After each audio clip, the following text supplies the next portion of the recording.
You ever get that feeling that taking care of yourself has somehow become way more complicated than it should be? Between work, life, and trying to stay balanced, it gets a little overwhelming. That's why I've been loving Rula. And I know what you're going to say. I can't afford therapy. That's too expensive. How much does therapy even cost? Must be hundreds of dollars an hour, right? Well, what if I told you that Rula partners with over 100 insurance plans so you could pay as little as $15 per session? That's about the cost of a movie ticket. Here's what I like. Rula doesn't just pair you with any therapist. They take your goals, background, and preferences, then build a curated list of therapists who actually fit what you're working on. They've got more than 15,000 licensed professionals across the country, and most have appointments available as soon as the next day. Plus, Rula checks in over time to make sure the care stays consistent and effective. It's therapy that grows with you. Thousands of people are already using Rula to get affordable, high-quality therapy that's actually covered by insurance. Visit Rula.com/Cinephobe to get started. After you sign up, you'll be asked how you heard about them. Please support our show and let them know we sent you. That's RULA.com/Cinephobe. You deserve mental health care that works with you, not against your budget. Reggie, I just sold my car online. Let's go, Grandpa. Wait, you did? Yep, on Carvana. Just put in the license plate, answered a few questions, got an offer in minutes. Easier than setting up that new digital picture frame. You don't say. Yeah, they're even picking it up tomorrow. Talk about fast. Wow, way to go. So, about that picture frame. Forget about it. Until Carvana makes one, I'm not interested. Car selling made easy. On Carvana. Pickup fees may apply. Hi, I'm Gustavo Cirola, and if you love D&D style adventures full of humor and heart, you should check out Tales from the Stinky Dragon. Tales from the Stinky Dragon is a cinematic listening experience complete with guest performances from professional voice actors and comedians, immersive sound design, and its own musical score. Go on a thrilling journey with 4 friends and me, Gus, their very patient dungeon master, as we stumble through disastrous dice rolls, questionable roleplay decisions, and even a few wholesome feel-good moments along the way. You can binge our first 2 campaigns or join us every other week for our latest 3rd campaign. No matter where you decide to start listening, you're guaranteed to have a side-splitting journey that's fun for all ages and perfect for both D&D veterans and newcomers alike. Just search for Tales from the Stinky Dragon wherever you listen to podcasts and subscribe today. Northern Exposure fans, it's time to return to Sicily, Alaska. I'm Rob Morrow. And I'm Janine Turner. We're hosting the podcast, Northern Disclosure. And we are having the best time going through each episode of Northern Exposure and bringing on guests. We had our great pal, John Corbett. We had Elaine Miles, Cynthia Geary, and so many others. Tune in to hear more stories with cast and crew. Watch us at home on YouTube by searching for Northern Disclosure. Or you can listen wherever you get your podcasts. This podcast contains mature content, explicit language, suggestive situations, and partial to full frontal nudity. Listener discretion is advised. Don't let your kids listen to this. Kevin James solo Mio at the Super Bowl. Yeah. Dude, I popped. He's so ass off in this character. I used to think Blart's perfect for it. This is the one. Yeah. This is the character. Sad left at the altar, man. Mm-hmm. He looks so sad. He was at the Super Bowl. He does. He was sad at the Super Bowl. You just put him in an ill-fitting tux? Like his wedding was supposed to be at halftime. Oh my God, if Bad Bunny had done that, some viral marketing for Solo Mio, I would have lost it. I thought you already did. I would have paid for as many bots as it would take to take down that score. You could just like the movie, you know. It doesn't have to be a Cinephobe movie. No. It has to be a Cinephobe movie. He doesn't enjoy it unless he shares it with all of us. Your picks have been horrible, man. It's the point. That's the point of the show. Isn't it? Isn't it? It's possible. I don't understand what this podcast is about. Poppycock. It's a fuck house. On a weekly basis, we are consuming more concentrated bad movies than probably anybody in the history of mankind. Poppycock. What story? What story? What are you talking about? Do you want lunch? I have yet to laugh in this movie. I'll just tell you that. You picked it, motherfucker. Just remember that. You know what the problem with Hollywood is? They make shit. Unbelievable, unremarkable shit. I was legitimately offended. You were offended? I was offended. I didn't know you could get offended. I was offended. This did it. If I were gay, I wouldn't be offended. They're fucking making shit up, Amin. Inconsequential detail after inconsequential detail after inconsequential detail. Bees don't lie. One 2, 3, 4, 5, 6, 7. I'm holding a mic in my hands, and now I'm talking all alone.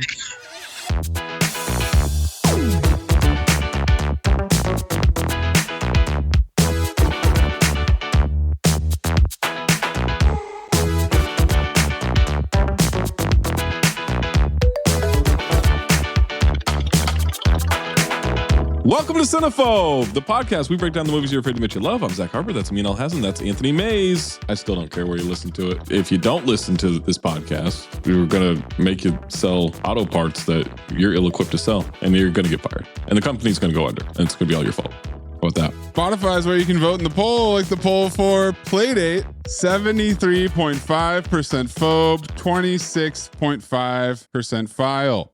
Shocker. It is kind of a shocker. Spotify is also where you can leave a comment, like Richard, who said, was listening to this on headphones at work in my small office of 7 people. My headphones disconnected, and when I went to hit play, my phone blared Maze yelling, "Mom went tits up!" before I was able to pause it again. Enter, return, space, phobe. Wow. All because you don't know how to work headphones. And then Ayo commented, does anyone else read Zach's stuff for The Athletic and in their head say, Zach Harper here, before reading? This is Zach Harper writing. I'll share a comment that I don't know that I responded to. I'm pretty sure it's like a avid listener. And so, appreciate the support or whatever qualifier needs to be out there. But this bothered me. The show's called Deals and Dunks. And he said, do you all the time want to say, what kind of a deal? I was like, no, because I'm at work. And I can separate my work from this podcast. What does that make this podcast to you? Because unfortunately, this is my job. Yeah. Yo, I won't lie. That is kind of funny. It's idea of Zach. Hey, Zach Harper here, Mark Stein. And what kind of a dunk? You know what I think about Cinephobe stuff when we do Cinephobe?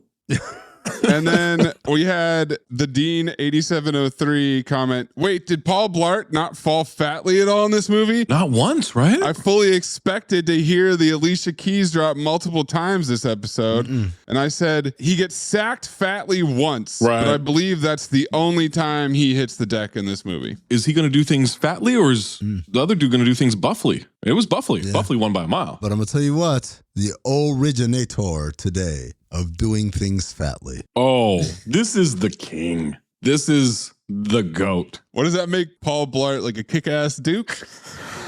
A duke? Kick-ass duke? You like a duke?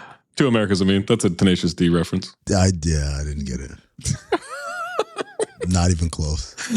Leave us a review, leave a comment. Make sure you're checking out CT5 episodes on the main feed. Leave us your CT5 suggestions and lists on social media or in the Discord by subscribing to patreon.com/countthedings. You get ad-free episodes, extended cold opens, rewatches and live events, past, present, future, watching 10 events of Bar Rescue for Here's the Science of Bar Rescue podcast, where you get to watch episodes with us. And then we go off and do not a kick-ass Duke, but a kick-ass podcast episode about Bar Rescue with myself, Amin Al-Hassan, Chelsea Reynolds, Colin Cassard. You get episodes early, you get access and discount on live show tickets, you get Discord access, you get all of our extra content across the C2D network. You have a submission, submit it. Reminder, needs to be 40% or lower on the Rotten Tomatoes audience or critic score. We started this new century with Crossover for episode 300, and then we've trusted Pluto TV to guide us to whatever options we have next. Pluto TV took us from Crossover to Senseless by reminding us that any smart cookie could get an acceptance letter as long as you don't ask questions about what that means for your future, because your friend literally can't add 125 plus 35 plus whatever a headband costs.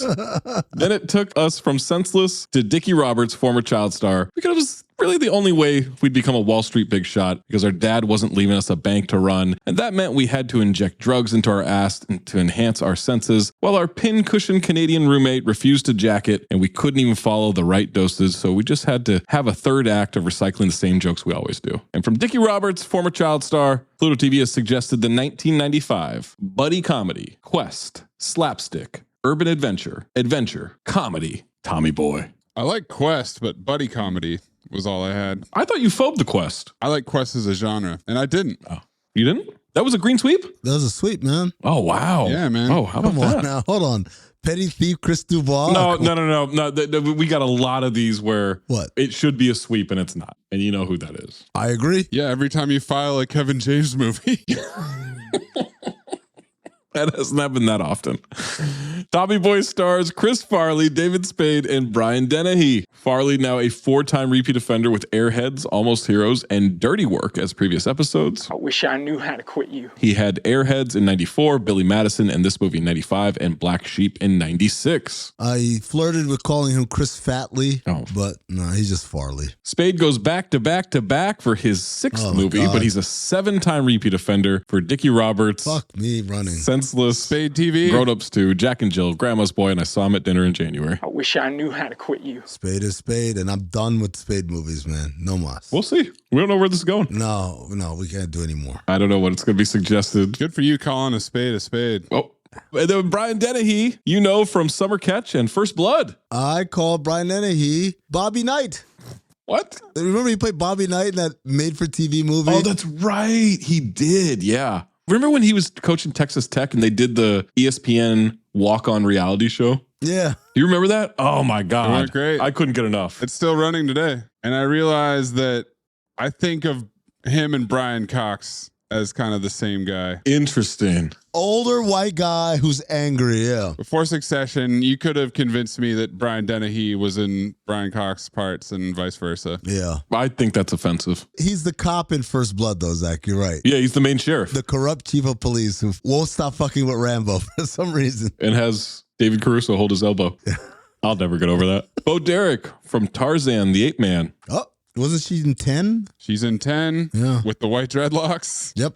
I called her 10. Famously running down the beach. She's the originator of that. And she's also a repeat offender for Master of Disguise. I wish I knew how to quit you. Dan Aykroyd's 3rd appearance with Nothing But Trouble and Spies Like Us as previous offenses. I wish I knew how to quit you. Ray from Ghostbusters. Sneakers, Chaplin, Coneheads North, and Exit to Eden. Julie Warner from Flatliners and Doc Hollywood. The love interest. Oh. And 49 episodes of Family Law. I thought you were going to call her the B shipping manager or whatever. The B accountant or whatever her role is at the company. B? Yeah. Like a B movie.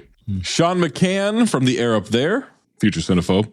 4-time repeat offender, Zach Grenier from Shaft, Swordfish, and Fantastic Four, Rise of the Silver Surfer. I wish I knew how to quit you. You had Cliffhanger and Twister in the 90s as well. Philip Williams, repeat offender for Jason X. John Farley, repeat offender for Almost Heroes, Waterboy, Jack and Jill, Dickie Roberts. Hanger on. Kevin Farley, Dirty Work, Dickie Roberts, Waterboy, etc. Another hanger on. Rob Lowe, repeat offender for The Invention of Lying. I wish I knew how to quit you. Who's uncredited, apparently. Yeah. It's in the trivia. Also, the 90s was a tough decade for Rob Lowe. He had Wayne's World. He had this movie. He had Contacting and Austin Powers 2. If it wasn't for SNL people, he might have washed away. He had some issues. He had a bad time. Who Among Us? Well, no. You remember what he did? No, I don't. It was drugs, right? Nope. It wasn't drugs? I wouldn't say Who Among Us. Was it something bad? Yep. Yeah. A little underage accent. No. Did he? I believe he had sex with like a 16-year-old or sex tape. Sex tape. I mean, it was a teenager. In 1988, Lowe was 24 years old, involved in a sex scandal videotape of him having sex with 2 people, one of whom was 22, and other her 16-year-old friend. Yeah. The night before the 1988 Democratic Convention, because nothing gets people riled up. Hey, man. Democracy. This next sentence, as the age of consent in Georgia was 14 at the time. What? That's too young. In 1995, it was raised to 16. Jesus Christ. Both were of legal age to engage in sexual activity, but 18 was the legal age to be involved in such a recording. Oh. Wow, tough one. So again, not a Who Among Us. But that was the 80s. It was the 80s, yeah. That's a good point. Jessica Gibson, Lowe's 24-year-old former nanny, made 12 allegations against Lowe involving sexual harassment claims and labor code violations. Oh, I didn't know about that. Let's get out of the Rob Lowe Wikipedia. We also had Dove Tiefenbach from Jason X, and he was the stoner from Harold and Kumar. I guess I should clarify. He was a stoner. The one. In Harold and Kumar Go to White Castle. He was the one. Yeah. And then Robert K. Weiss from Nothing But Trouble. I wish I knew how to quit you. Tommy Boy was directed by Peter Siegel. Peter directed Naked Gun 33 1/3, Nutty Professor 2, Anger Management, 50 First Dates, The Longest Yard, Get Smart, and Grudge Match. Weird career. Mm-hmm.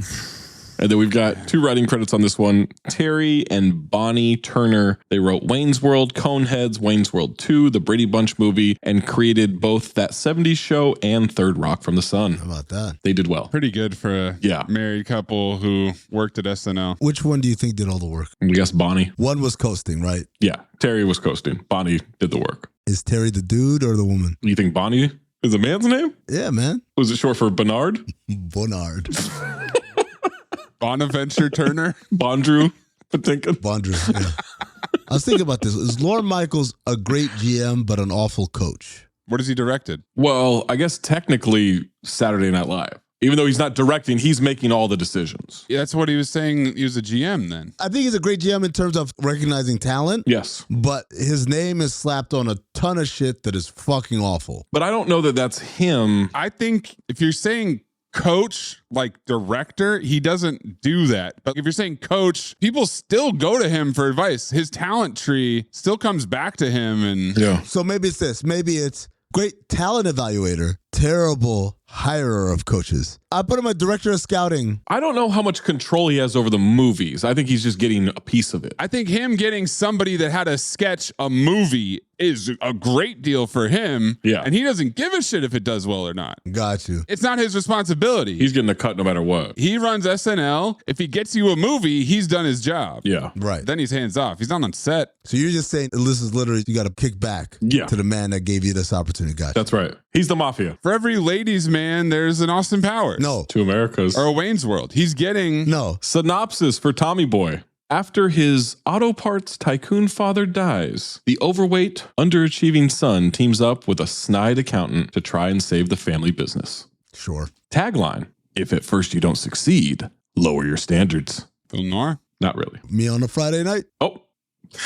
$20 million estimated budget, grossed $32.6 million US and worldwide, but I would imagine syndication, VHS, DVD sales through the roof. About $5 million from Tom Haberstroh alone. That's right. Before we jump into this movie, you listen to the rest of this podcast. Tommy Boy is available on Pluto TV. Tommy Boy receives 40% on 48 critic reviews on Rotten Tomatoes, 90% from the audience on over 250,000 ratings. This has got to be one of the 3 most accepted movies by the audience, right? It's the second highest combination rating behind the 5 Heartbeats. Because that was crazy high for the audience. 5 Heartbeats was 95 and 39. Yeah. So it was a 134 combo. This was a 130 combo. Amin, check the positive or the negative reviews. I'm a half CTE riddled brain kind of guy. Give me the positives. Hey, John, that's weird. That glass looks half full to me. Wow. Now that you mention it, it is half full. Daniel Solzman of Solzy at the Movies. Solzy! Nobody calls you Solzy. Solzy! Fucking fraud. Tommy Boy isn't a great film by any means, but Chris Farley and David Spade put on one hell of a show together. Allison Rose of FlickDirect.com. What? No, Flick what? Careful. Okay. What makes Tommy Boy a comedy standout is the hilarious chemistry between Chris Farley and David Spade, elevating it to a cult classic. Scott Weinberg of DVDTalk.com. Uh-oh. It's not high art. I found out that's Bill Hader. Oh, really? Did you guys know that? I didn't know that. That's Bill Hader? Yeah. Oh, shit. That's pretty good. That is really good. It's not high art, but it is pretty damn funny. And sometimes that's more than good enough. Ken Hankey of Mountain Express. Passably funny star vehicle. Nothing great. Brian Webster of Apollo Guide. Repeat offender. He fought against fucking... That's lazy. Dickie Roberts. Yeah. If you're expecting classic comedy, you likely won't enjoy Tommy Boy. Okay. But if you have Saturday Night Live level expectations, it will be a pleasant surprise. That explains a lot. It's actually a very good review. And then user Sam M, 5 stars out of 5. Sam Marnold. This movie did something rather remarkable. I've seen this movie many times, yet I still laugh at the same gags I've seen 50 times. It's crazy to me how much power this movie has over what I find funny. This movie is the pinnacle of comedy and cinema and always will be. Fuck you. No one can tell me otherwise. Fuck you. How about that? Okay. How's that for otherwise? Sam Maberstroh. Yeah, for real. And then user Stone C, 5 out of 5 stars. Stone Cock. Stone Cold. Stone Killips. Stone Cold Cock. It's absolutely baffling how out of touch and way too serious professional critics are. Yeah. This is one of the funniest movies ever made, and scene after scene is filled with Farley being hilarious. Oh, look, there's a cliff. Oh my God, we're burning alive. Here comes the meat wagon. That should be our tagline. Here comes the meat wagon. For the podcast? That's our fan base. Negative reviews. Stop being a pessimist. This tank is not half full.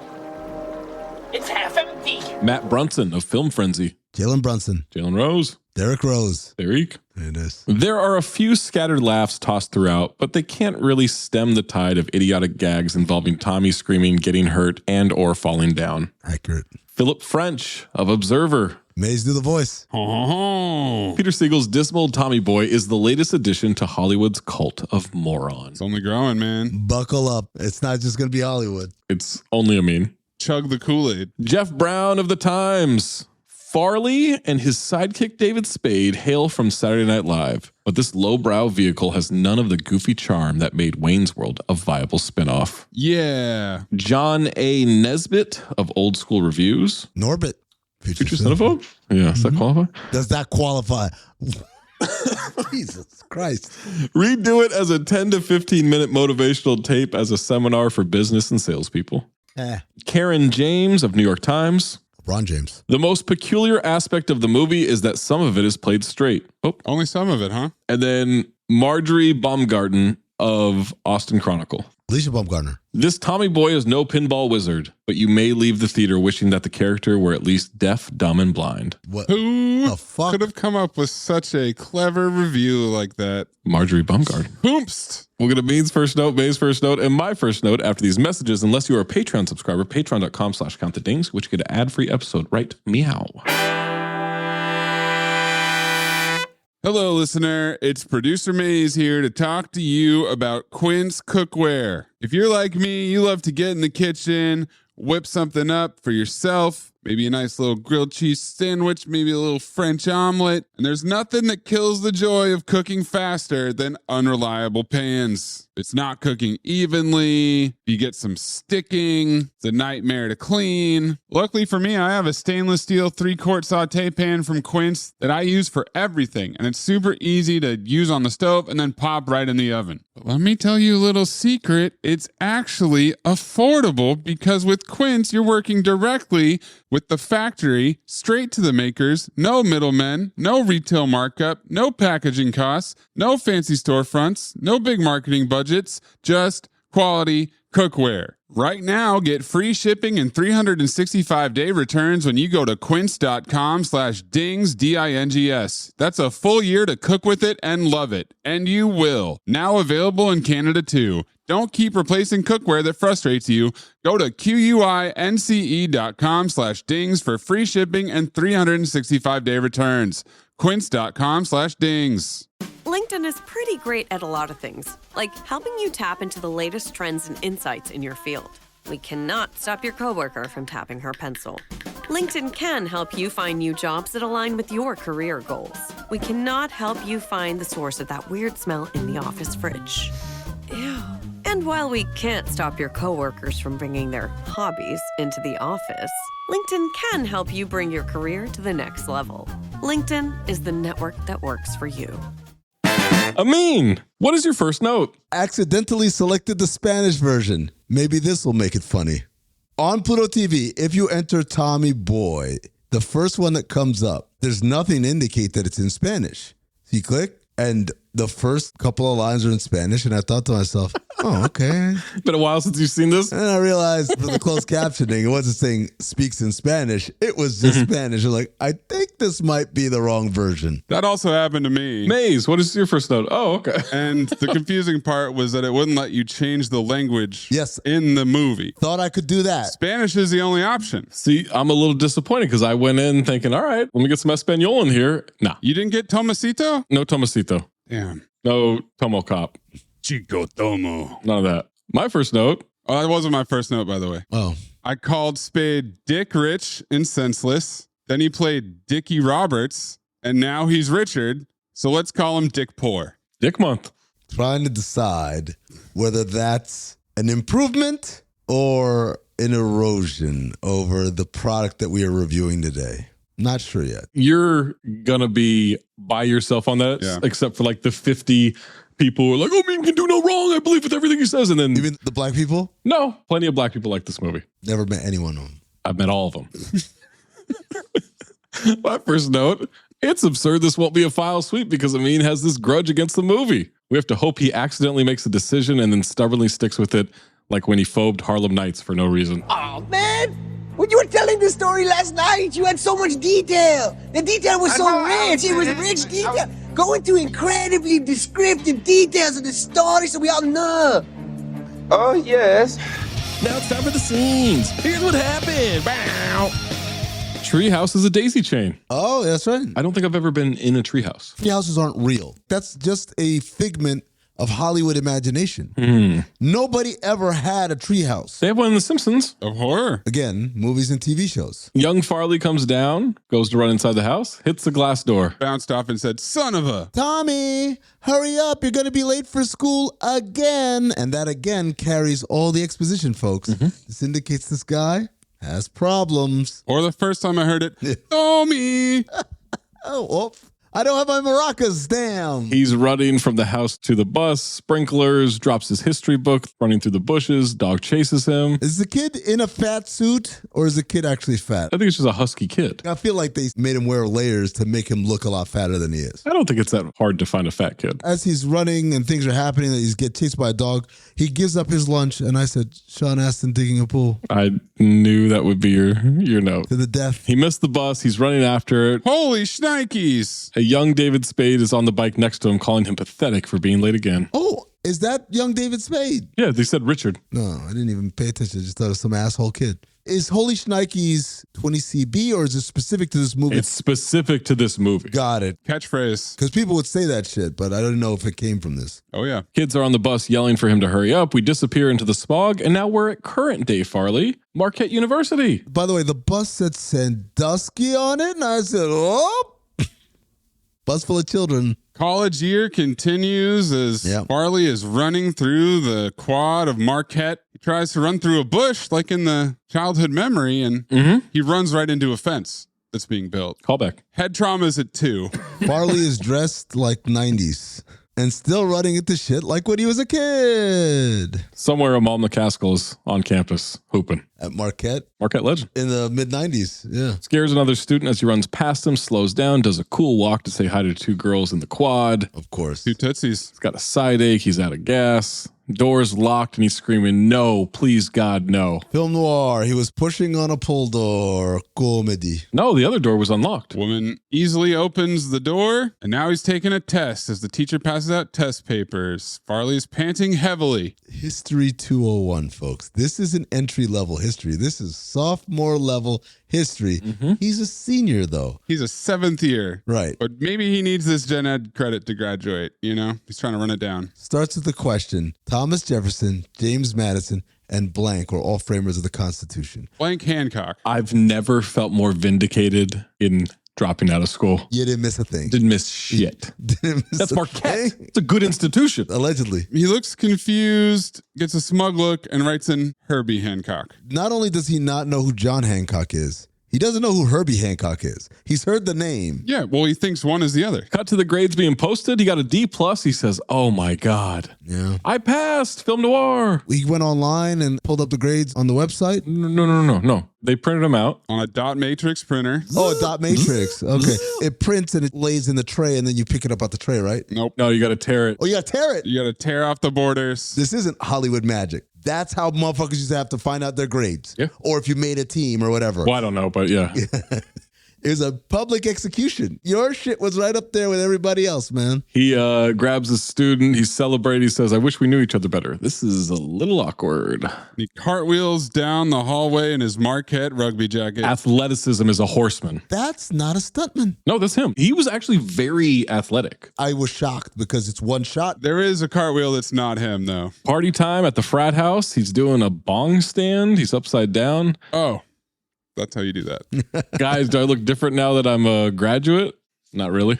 Apparently, they give a lot fewer D pluses than D minuses. Not a grade they like to give out. Tell you that right now. They say you mentioned that. He has no idea what he'll do next. For now, probably go home, work at his dad's loading dock like he always does. Figure it out after that. And he loves all these guys. He pretends to kiss one of them. Yeah, homophobia. He cheers the best rugby guys. Best rugby freaks ever born. Weren't the smartest guys. Spent too much time puking off balconies, but they had fun. Tommy says, this isn't the end. We're going to show this world a thing or two. We're going to show, and he face plants like a chopped down tree. Physical comedy. Crushes the coffee table, head trauma number 3. Cut to Sandusky, Ohio. Yep. The plane lands, and you got to walk down the staircase. The guy in front of him, a black guy, walks out and immediately waves to someone. All right, extra. This is the part where you don't ad-lib, because who's waiting for you? Absolutely fucking no one. There's only one person waiting. It's David Spade. So you, extra, fucked up the whole shot because you're trying to be too special. Fuck you. Wow. Play your part. It feels like you're being overly critical to try to phobe this movie. Pretty tough to pick on that guy that I definitely didn't notice. Didn't notice at all. Pre-briefcase guy. Because you guys I don't see color. Don't notice black people. You beat me to it. Spade picks him up at the airport. Tommy thought his dad was meeting him. Pop. His dad was at the airport this morning. Dad! But you weren't on the plane. I get it. He's a fuck up and Spade is the asshole. Tommy's dad has a surprise for him. Spade says he should have called. I did call earlier when using the phone. Earlier, when was that? Or later when then I left a message. A message? What number did you call? 2, 4, 9er, 5, 6, 7, 8. I can't hear you. You're trailing off. And did I catch a 9er in there? Were you calling from a walkie-talkie? No, it was cordless. Mm-hmm. You know what? Don't. Not here. Not now. Did you hear I finally graduated? Yeah, and just a shade under a decade, too. All right. You know, a lot of people go to college for 7 years. I know. They're called doctors. Farley grabs his luggage, which is a garbage bag wrapped with tape. CT5 luggage. Spray that thing for bugs. I would be critical, but I've done the garbage bag. Oh, you have? What? Didn't check it in, but definitely did the garbage bag carry-on once. Wow. Cut to them driving through town. The Goodman Tires plant is shut down. Gross middle America urban blight. This neighborhood's coming down with tooth decay. It's called urban blight. Yeah? I'll tell you, son, this place is blighting everywhere, you know. Disgusting. Rust Belt, baby. This is what Cleveland looks like. Spade doesn't want him eating in the car. It's a rule, so he puts his bag of peanut M&Ms on the dashboard open. You hang on to a car this cherry, and I said, I've never heard anyone use it. Not true. We've done it before on Cinephobe. Someone used the word cherry. Nothing but trouble. Maybe it's a Dan Aykroyd thing. Maybe. Car jargon about the engine. Same note too. Richard doesn't keep up with the old gang from high school because he didn't like them. The muffler plant is gone. The car turns and the candy goes rolling into the dashboard. That sounds good. Melted chocolate inside the dash. That really ups resale value. Think you're going to be okay here. They have a thin candy shell. Surprised you didn't know that. I think your brain has a thick candy shell. Your brain has the shell on it. Are you talking? Shut up, Richard. Cut to Callahan Auto Parts. Big Tom doesn't want to hear from the bank about waiting things out. In auto parts, you're either growing or you're dying. There ain't no third direction. Oh my God. This business walk and talks position. Yes. Masterclass, man. They open the doors. He's holding court. Incredible. Guy doesn't want him to take out a huge loan, maybe take on a partner, but Big Tom insists this has always been a family firm as he walks past portraits of his grandfather, Pop, father, and aunt. And of Chris Farley. And someday my son will run it. Tommy pops up. Half doors. 20 CV? I think it's industrial. Well, they had them in colleges at certain points. Did they? I was going to say auto specific. I feel like I remember seeing half doors to like an auto garage. I don't know. I've seen it at a community college before. Oh, are you talking about like a Jiffy Lube? Yeah. That's not a community college. He's talking to me, I think. Are you sure? Or in tires. I feel like they have one in tires. Tires, yeah, they do have one in tires. He's talking to Mayes here. Zach, are you here? Brian Dennehy, by the way. He doesn't see color. Ass off. Phenomenal. Brian Dennehy does this, and I think to myself, okay, let me give this movie a chance. Yeah, you should give the movie a chance. That's how every movie should go.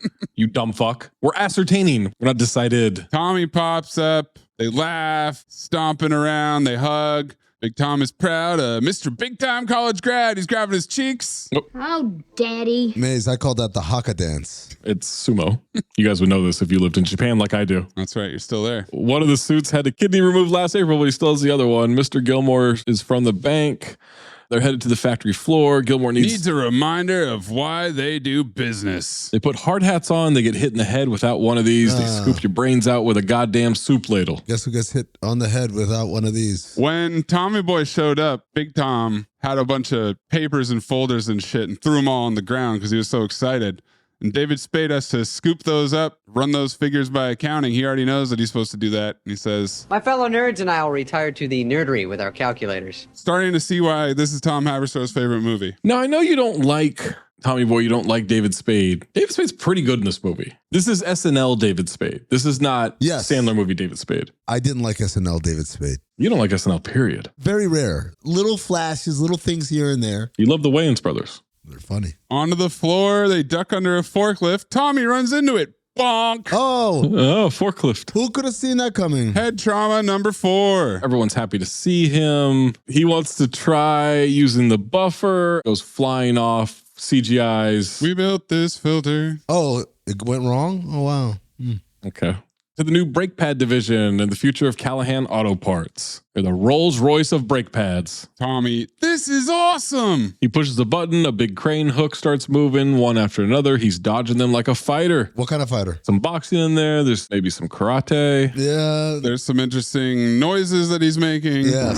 Don't. Thank you. That doesn't help it. Highlights it. Well, he is training for Beverly Hills Ninja. Future Cinephobe. Big Tom needs capital for new material and workforce. Tommy's talking about cat-like speed and reflexes, and he takes a hook to the face. Head trauma number 5. Oh, see, I thought this one was fake. Well, he's ass off hitting his head on shit. Yeah. And he's always throwing his head back performatively, so it's hard to tell. The hair helps, like Ginobili. When Ginobili had the floppy hair. Oh, yeah. Oh, maybe this is why you don't like him. You have a bad association with floppy hair. Yes, it's the hair that's bothering me. Not the weight? Everybody looks at Tommy. I was checking the specs on the end line for the rotary girder. And he gives up and sheepishly says... What does he admit to, guys? That he's a bingo. Oh. But the train is late. Thank you. Big Tom loves it, though. He's giving him a surprise. Tommy asks if he can open his eyes yet. I didn't tell you to close them in the first place. I laughed. Walks him to an office with his name on it. That's my name. I'm from Indiana. I'm from Indiana. Same note, too. Yeah. That's your office now, college grad. Good old-fashioned nepotism, baby. Yep. He loves the fridge. Can put 6 packs of soda in there. Milk, yogurt, candy bar in the freezer. It's a little-ass fridge. 20 CB mini fridge, man. You put a 6-pack in it. There's nothing else going in that fridge. But he gets excited for it, so you know that's a good one. Richard needs his John Hancock on some papers. It's Herbie Hancock. Call back. Duh. Brags about his office. Spade is bitter about him having a window. Why shouldn't he? He's been here 10 minutes. Big Tom plops some catalogs on Tommy's desk, who's distracted by a business card. Tells Dick Poor to promise to look after Tommy Boy here. Oh. He said it. He said it. An unexpected horseman. Spade says, sure, and thanks for choosing me, with real pain behind his eyes. Big Tom has another surprise. My note said... then he said it. Tommy Boy, not I was in a mood when I watched this No movie. way. No shit. Can't tell at all. He's reading the catalog. He says it's called reading top to bottom, left to right, group of words together as a sentence. Take Tylenol for any headaches. I said, oh, Midol for any cramps. Shut up. Cut to Rob Lowe with terrible hair. Oh, yeah. Getting off the bus. This bothered me so much. His hair in this movie. Leather jacket, drinking a carton of chocolate milk. 20 CB. There's a kid making faces on the bus. He hits the glass window behind him, crumples up the empty carton, and tosses it into a baby stroller going by. I think he's a bad guy. Cut to the Callahan estate. Big Tom brings Tommy outside. Can I uncover my eyes now, Dad? He says, for God's sakes, quit covering your eyes. I laughed. Eyes widen. Holy shnikes! It's Bo Derek getting out of the pool. Popo's coming out the water. Nope. He says, is that for me? And Brian Denny says, no, son. That's for me. Ass off. It reminded me of Dude, Where's My Car? I want to go on that ride, Daddy. Me too, son. Me too. Oh. Oh, man, Dad, she's like a 10. Reference. She's Beverly, calls him adorable. Big Tom has asked her to marry him. Tommy's excited. What'd she say? What do we cut to? And enough champagne to fill the Nile. Hey! Oh, champagne.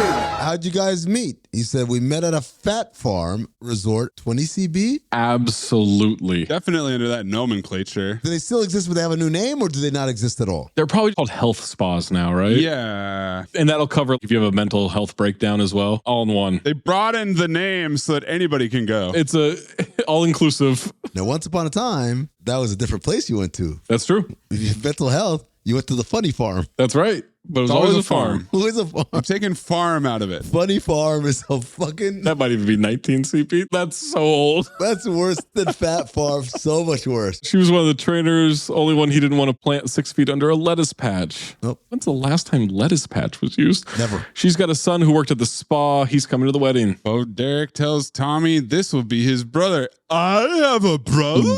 Saved out too. Minaj. He's there. Tommy answers the door. Brother? I'm Paul. You must be Tommy. Brothers don't shake hands. Brothers gotta hug. Golden dumpster. Picks him up by his waist and spins him around. The wedding is Saturday, by the way. They are not wasting any time with this shit. Hello, exposition. Mays clip in from American Dad. Chop low, rob low, Chad low. Tommy and Paul are going out. Can't believe he's got a new family. He says, no offense, but if I sent a picture of your mom to some of my buddies at school, she'd definitely be boner of the month. I have the hugest boner. Thank you. Is there anything to do in this town besides eat? Got him. I'm going to be honest. I'm going to stick up for Sandusky because I hate when people say, oh, is there anything to do other than... Tough sentence. What do you want to do? Mays, please cut out Ohio. Yeah, sorry. You walked right into that one, dude. I got it. Okay, cool. It's going in the intro. Got it. Oh, there's nothing to do. What do people want? You to be engaged. This isn't me engaged? I'm not engaged right now? In an open-minded way. Oh. Well, you can't have it all. An open-minded way? What do people want when they're like, oh, there's nothing to do in this town? This piece of shit? To not be in Sandusky. Well, he wants a dangerous night. Yeah. He wants sloppy steaks at Trofani's is what he wants, man. Chicken spaghetti at Ciccolini's. Well, can they go to Blue Dolphin? Blue Dolphin burnt down. Robert Valley's out on his ass. Tons of stuff. Late night pitch and putt, livestock auction, and cruise the 4-H babes. Throw stuff off the bridge. What do you feel like doing? I said, Mr. Highway? Rob wants more of a dangerous night. Sure, all you can handle, bro. Cut to Tommy saying, look at all the pretty maids in a row. He wants the one on the left. She's perfect. Rob is brown bagging it. Guys, I don't think he's talking about women. Does it make a difference? Oh, yeah. Wait a second. Is this your first time? It's cow tipping, film noir. Get ready to live. Is cow tipping a real thing, or is that also a figment of Hollywood imagination? It's a real thing. Okay. Yeah. Why are you? Well, Zach. Well, I was gonna say something. I was gonna say I usually leave the bar before you. Wait, so she works there? Okay, he's gonna do it. Putting his shoulder in and pushing. He's basically in a football style stance. He slips in the mud, gets stepped on. The cows are on the move. He's in mud face. Head trauma number 6. I mean, a cow stepped on his head. I don't think that's. I think you're dead. You don't bounce back. Beep bop boop. Holy shnikes. Son of a. I thought holy shnikes would be a horseman. It actually slows down. I think catchphrase is a horseman. Right. Because he's got a couple. Farmer comes out with a gun. Get off my property. Cows are stampeding. They run off. Rob falls and Tommy's dragging him away and says, I love you. Cut to Rob Lowe hosing off his shoes at the gas station. And he said, these are Italian leather or whatever. I'm like, why'd you wear them? Bad guy. Why would your dad? Dangerous nights. Mm-hmm. They're worth more than your life. Tommy, man, did I get douched with mud. Oh. Doesn't smell like mud. Hosing him off. Tommy starts singing Maniac from Flashdance. He's hot stepping. Rob sprays him in the mouth to shut him up. Did you eat a lot of paint chips when you were a kid? Yeah, why? 20 CB. Paint chips 100% 20 CB. Because that was actually a thing in the 20 CB, man. The reason why it's not a thing now is because that generation is gone. It's coming back. They brought lead back. Cut to Callahan the next day. And this is the scene that my freshman year roommate, you got to think about how old this shit is. Because video wasn't readily available like that. Snippets the way it is now. Motherfuckers, I swear to God, would have MP3 libraries of quotes. Oh, yeah, for sure. Quotes from The Simpsons. Absolutely, yeah. My roommate, freshman year, Scott Serban. And there's the last name. I don't know where that motherfucker is. He had this shit on repeat. La la la, Luke, Luke, I am your father.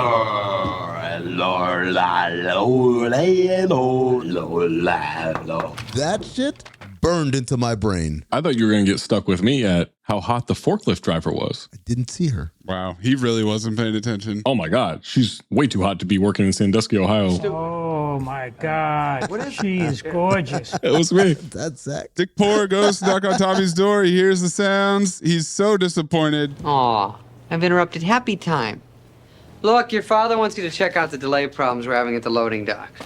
Now, I know you'd love to just sit there and keep being not slim, but we got to work a little today, okay? I did like, as he's walking out. That was from Star Wars. I know. They had to explain the reference. Tommy puts the Terminator hand back on and flips Spade off. Cut to the loading dock. Tommy thinks he's figured out an issue with what's going to Columbus. That's a one-day trip, not two. But turns out it's Columbus, Georgia, not Ohio, and he gets roasted for it. What else you got, Wonder Boy? We should go back to college for another 7 years and study a globe. Got his ass. Also, this guy, ass on. Oh, super ass on. RT. Michelle Brock notices him from high school. He remembers her from history class. She works there now. Introsposition. I'm going to say my full name. She doesn't use file cabinets because you got to open them. All shipping orders go through her. Hello, exposition. Spends half her pathetically anal life in here. She loads up a pneumatic tube, 20 CB. Oh. If I couldn't do things my way, I'd probably freak out and blow up the whole town. Hey, remember your brother Dwayne? What does he do? Oh, he's a cop. Because they used to steal donuts together. Yeah. So he went into his biggest passion, donuts. She offers him a donut. I better not. I have what doctors call a little bit of a weight problem. Used to grab bear claws as a kid, 2 at a time. Please clip in Blanston's story. Chugging one after the other, sometimes double-fisted, just, you know. You know what I'm talking about. They'll have coffee instead. Cut to the wedding day. Tommy thinks half the town is there. More champagne. You look good, Dad. You look good too, Tommy boy. And I said, this is getting to be Superman 4, The Quest for Peace levels. They're tucked up. We get some dead mom's position. Big Tom doesn't like getting old, being alone.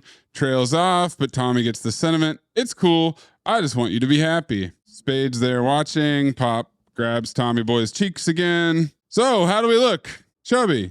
I think that's the champagne talking. You mean the champagne? Someone yells, "Go get him, Tom," at the wedding, and they're married. Reception time. Wasn't she blonde? Did I fuck that up? She wasn't blonde. No, because it was all wet. It was slicked back real good. Oh. It wasn't pushback? No. That's not pushback. That was slicked back. That's a Dangerous Nights crew-ass family, man. Yeah.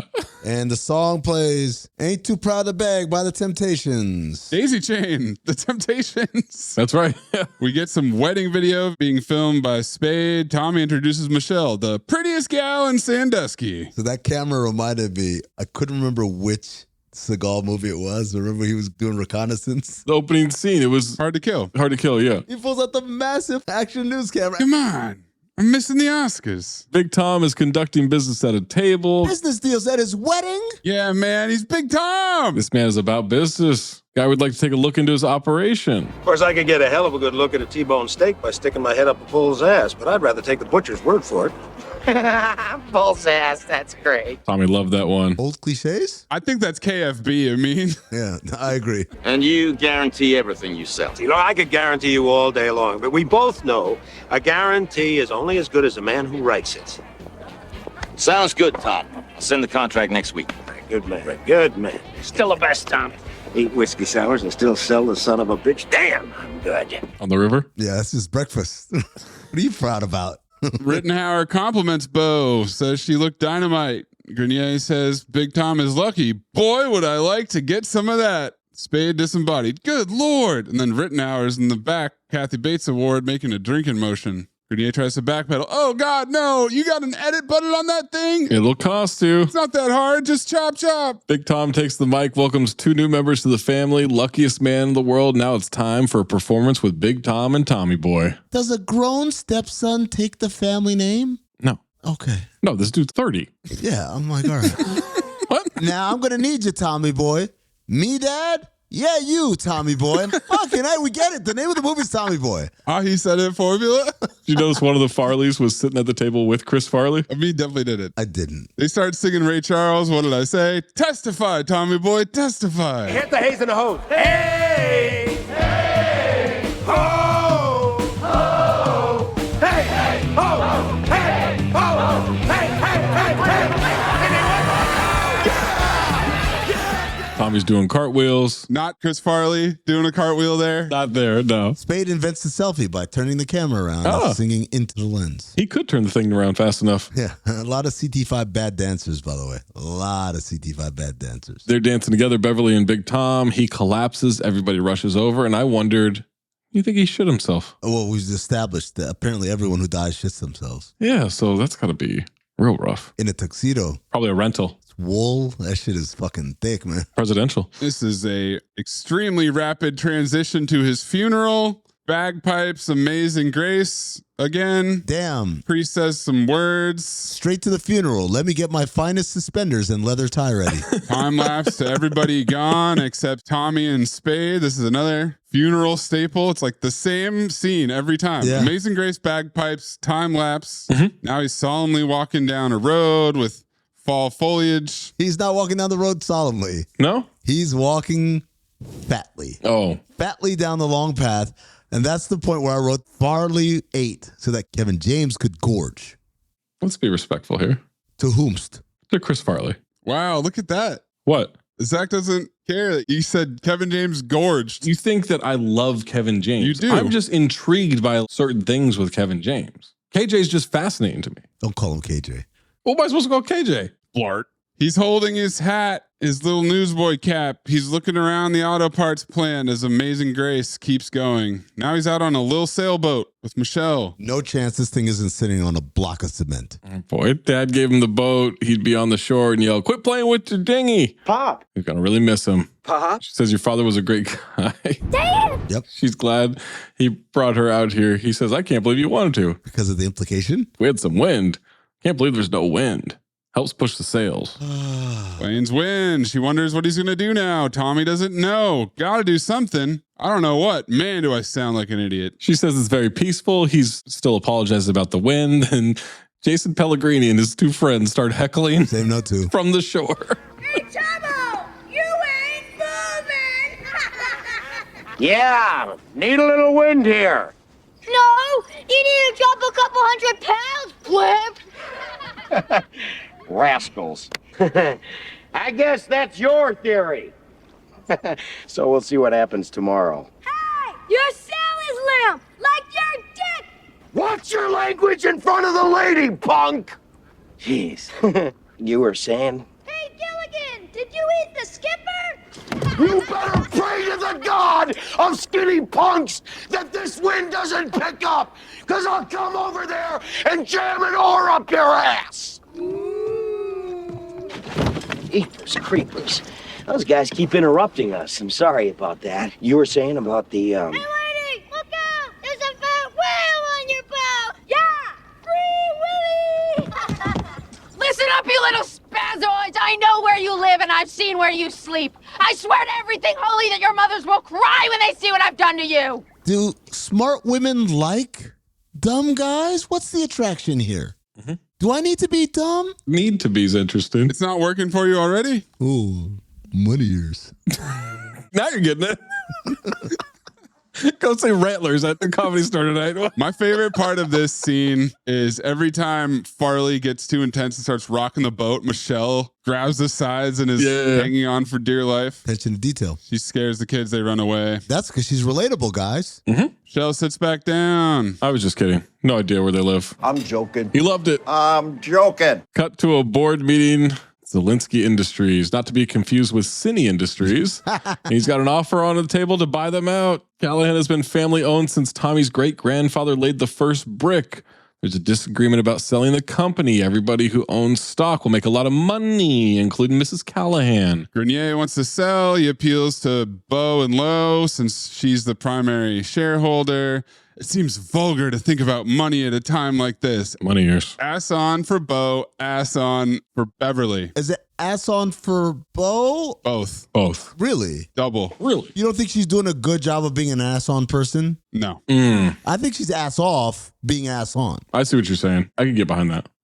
Get in front of it. Oh. Motorboat him. Blah, blah, blah. Bank won't give them the loan now. When Big Tom died, Callahan Auto might have died with him. And that's when two random old people chime in. Oh. If this factory goes under, the whole town goes under. And that's when the whores come in. Oh, we go. Excuse me, what was that? Not again. Men laying their trick money down, $20 to pay the rent. Maybe instead I'll spend it on the whore. I love this. I laughed my ass off. As she brings it back, $20 to pay the rent, the look on his face, fucking here we go again, is so funny. And this is my golden dumpster. It's really hard to beat it. This and Grandpa from Trippin' make me want to create a Silver Fox CT5 or something like that. Yeah. Favorite olds. Magoo's on that list. Tommy raises his hand, wants to help. Offers his house and stock as collateral. Tommy will hand over his inheritance to get the brake pads going. Pop said it was the future of Callahan. Pop. But who's going to sell him? I will be my father's body.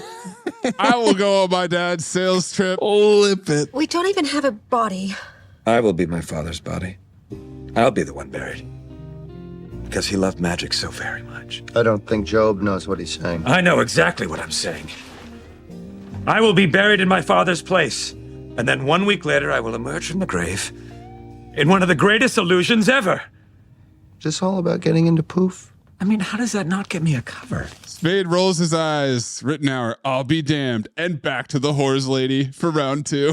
Whores running around doing their little behind shake for the menfolk. I kind of like her idea. For Christ's sake. Once during the war, I visited a prostitute, and my life has been a living hell ever since. It's so good, dude. Yeah. My favorite is that everyone in the room has heard it before. Absolutely. They all know this. So she brings it up every single fucking meeting. She's playing greatest hits. Except Rob Lowe's very intrigued. CC very intrigued. Now, hold on now, old lady. Now, hold on. Now, hold on. What about the horse? Do they want the future of the company in Tommy's hands? They got a couple of weeks. Tommy doesn't know the first thing about brake pads, but he feels like he ought to do something, and he doesn't know much, but Richard does. Dick poor. So he ropes him in. He knows more about brake pads than anyone. And since you were my dad's right-hand man and his silly wabbit, I'd say you got the rest of the year wide open. Time out. Bad idea. I don't think anyone can help baby Huey on the road. Reference. Cut to the road. Oh, I think you can say clip. Baby's here. Baby. Who wants to meet baby? Baby's home! Whoa, what the hell is this? Hey, baby's home! Cut to them on the road. Yeah, Tommy's eating fries, squirting ketchup packets into his mouth. Ugh, I can actually hear you getting fatter. Same note too, bro. No eating the car reminder. Richard starts reprimanding him to pretend to work here. Let's review. 3 grades of brake pads. Personal, commercial, agricultural. This quizzing, way more productive than the quizzing in crossover. Of course. What? How many times the Lakers play the Celtics in the finals? Oh. Well, hold on. I don't like that accent. Listen up. Carrying charge for all the merch in the warehouse. 1.5%. Tommy's frustrated. Pounding on the dash. Why can't he remember that? Richard suggests some association. Average person uses 10% of their brain. How much do you use? 1.5%. The rest of it is clogged with malted hops and bong rips. Clip Michael Beasley. Because if you're only using 10% of your brain, you don't even know that you're using 10% of your brain. Cut to their first meeting. Midwest Regional Auto Parts. Hey, does this suit make me look fat? No. Your face does. Spade accidentally pulls off his clip-on tie. All right, now, it's sale time, so remember, we don't take no shit from anyone. No. We don't take no prisoners. We don't take no for an answer. Oh, yeah. We don't take no for an answer. We don't take no for an answer. We don't take no for an answer. Ope? Or is that 20CB? I think it's both. Okay. Time for a quick little montage of them getting shut down. A no montage. No. Okie dokie. No. Gotcha, thanks. Terrific. Thanks for your time. Let me say, maybe. Well then, I'd just like to add that the spectrometer readout on the nickel-cadmium alloy mix indicates a good rich strobe and fade, decreasing incidence of wear to the pressure plate. If you could just... Whoa, little fella, you're not speaking my language. What my associate is trying to say is that, our new brake pads are really cool. You're not even going to believe it. He picks up a model car. He starts enacting a scenario. Let's say you're driving along the road with your family, and you're driving along, la-li-la, woo. And then all of a sudden, there's a truck tire in the middle of the road, and you hit the brakes. Whoa, that was close. Now let's see what happens when you're driving with the other guy's brake pads. You're driving along, and all of a sudden the kids are yelling from the back seat, I gotta go to the bathroom, Daddy. Not now, damn it. Truck tire. I can't stop. Help! There's a cliff. And your family's screaming, oh my God, we're burning alive. No, I can't feel my legs. In comes a meat wagon. Woo, woo, woo. And the medic gets out and says, oh my God. New guy's in the corner puking his guts out. All because you want to save a couple extra pennies. To me, it doesn't. Get out. Now. Is this funny? You guys laugh when he does this? When he lights it on fire, I thought it was funny. Oh my God, like that stuff. You like when he does the, like, I'm gonna just go stream of consciousness about like anything, and then this water bottle shows up and says, hey, who did this? Who put this thing there? And the big dinosaur says, oh, I'm afraid of water. You guys think that's funny? You think White Chicks is funny? Do you think this is funny? I'm asking you. We're like, oh my God. I'm still recovering from the whores lady, so no, I didn't laugh as hard as that. Fair enough. I respect the commitment to the bit. When he lights it on fire, so the fact that he's lighting it on fire, I think is funny. The trivia is that was improv. I don't doubt that. But just because it's improv doesn't make it good. In the same way that just because there's a blooper doesn't mean like, oh shit, we should put this at the end of the movie because everyone's going. No, I get it. You don't like the movie; it's a phobe for you. I get it, but the rest of us are gonna enjoy it. I'm just saying, like this was. No. I mean, just to help you. No, again, you laughed. If you listen to what I said, no, I don't find this funny, but I find it when he lights the car on fire. That's funny. You thought that was funny because that's such a stupid thing to keep it going. And the idea that someone would light someone else's property on fire and not really realize what was happening is funny to me. But this is going to blow your dick off. I'm holding it so it doesn't fly CGI to the window. I don't think 100% of this movie is funny, even though I think this movie's funny. I don't think it's 100% hit rate. There are points where it falls flat. What percent do you think? Probably 75. 75% of this movie is funny. Of the parts that are supposed to be funny? Absolutely. After trying to blow out the fire, he said, Tommy asks, do you validate comedy? Cut to a new town. They're at a gas station. Tommy says the car is a quart low on oil. Can you guys change oil? I wouldn't even know what a quart low looks like. Change oil? No, I could put oil in a car. You could tell, like, oh, we're running low on oil. Use the dipstick, baby. Okay. I checked my dipstick. I need lubrication, honey. It's Tenacious D.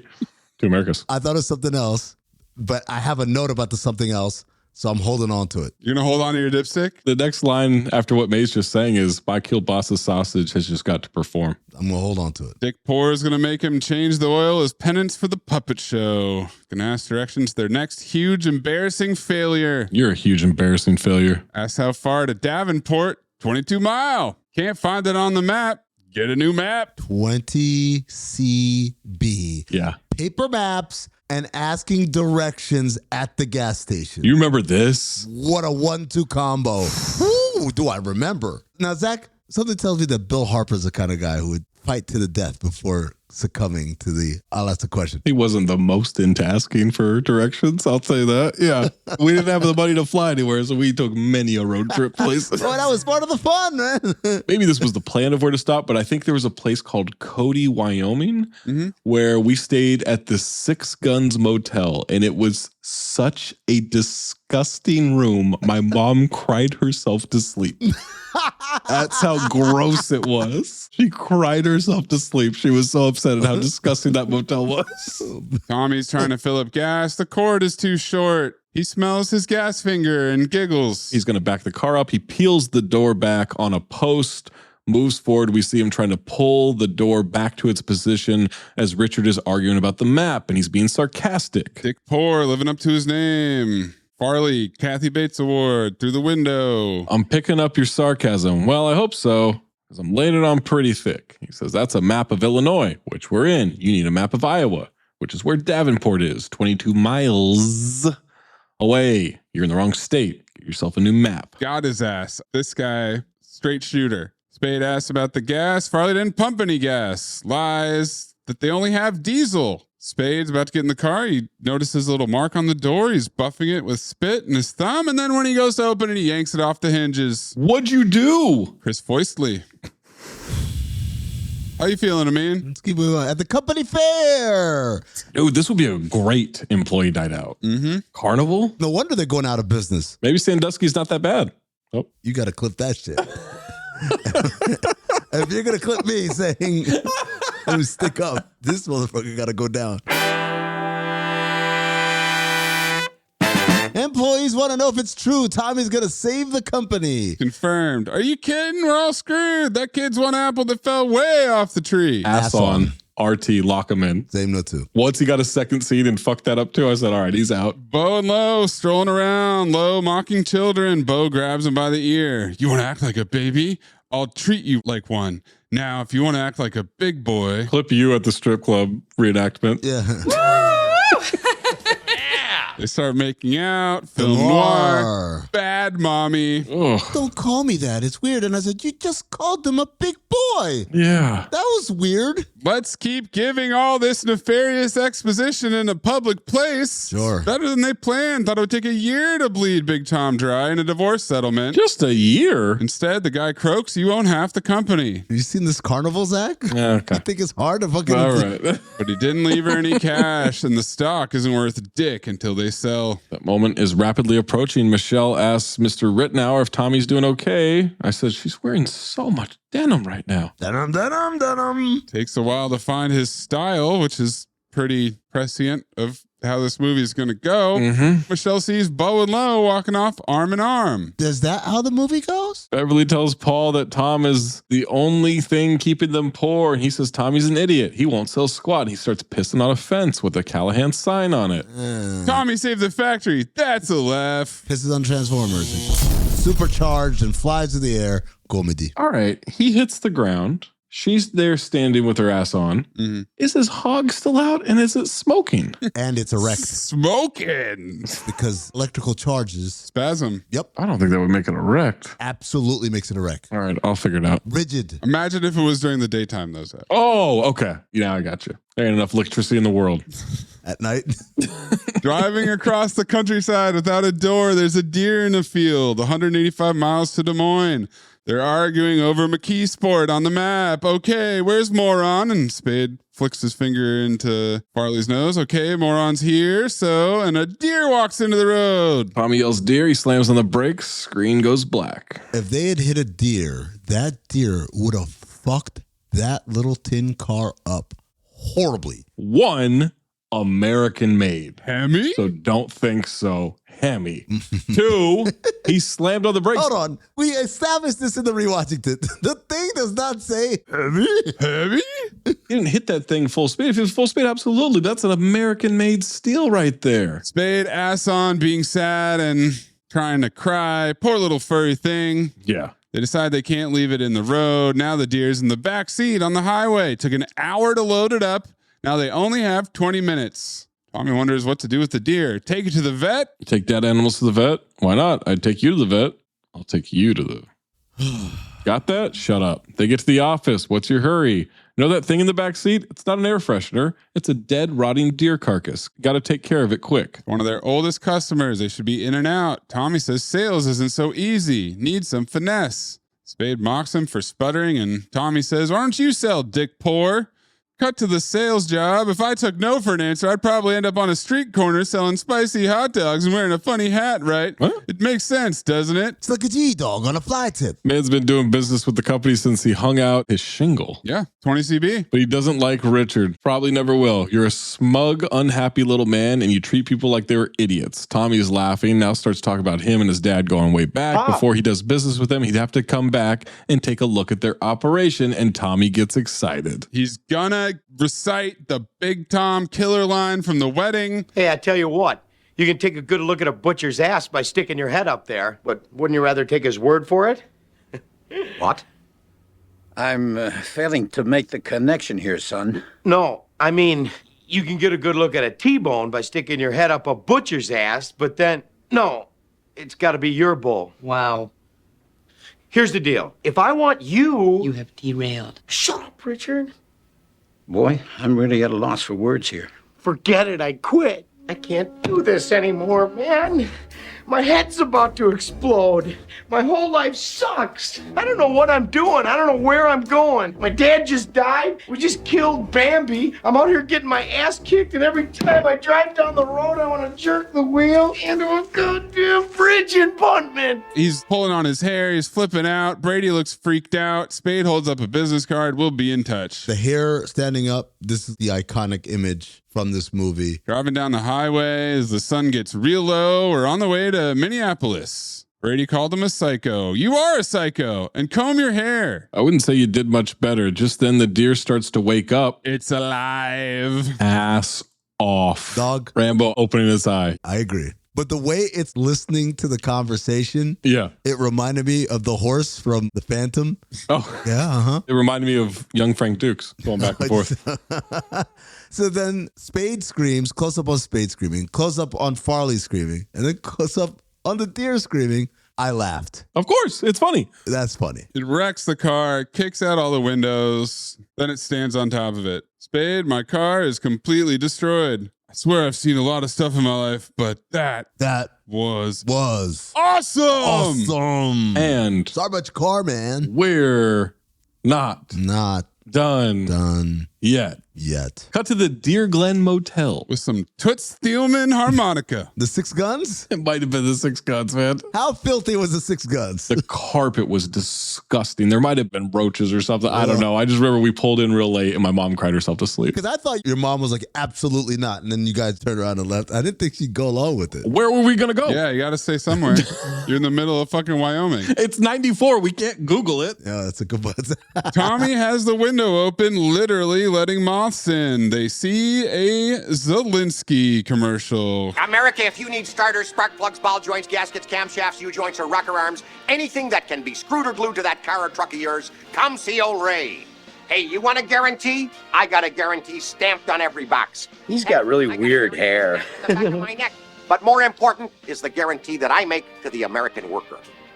I want your truck to help you get the job done. I want your cruiser to get out there safely so you can clean up the streets. And I want your kids to be safe when you take them for a ride.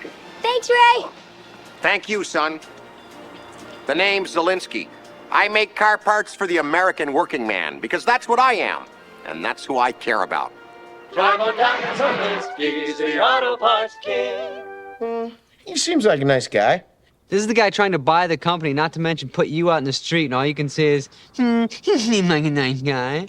He does. And Mayes clipped the Ghostbusters infomercial because he's using the same speaking voice. Go Ghostbusters! Our courteous and efficient staff is on call 24 hours a day to serve all your supernatural elimination needs. We're ready to believe you. I know it's more Chicago here. Yeah, this is his Blues Brothers voice. But his commercial voice is... It's the same, yeah. That's your Louis Pinnock front runner. Yes. Chicago. Well, he's doing crossover voices by Louis Pinnock.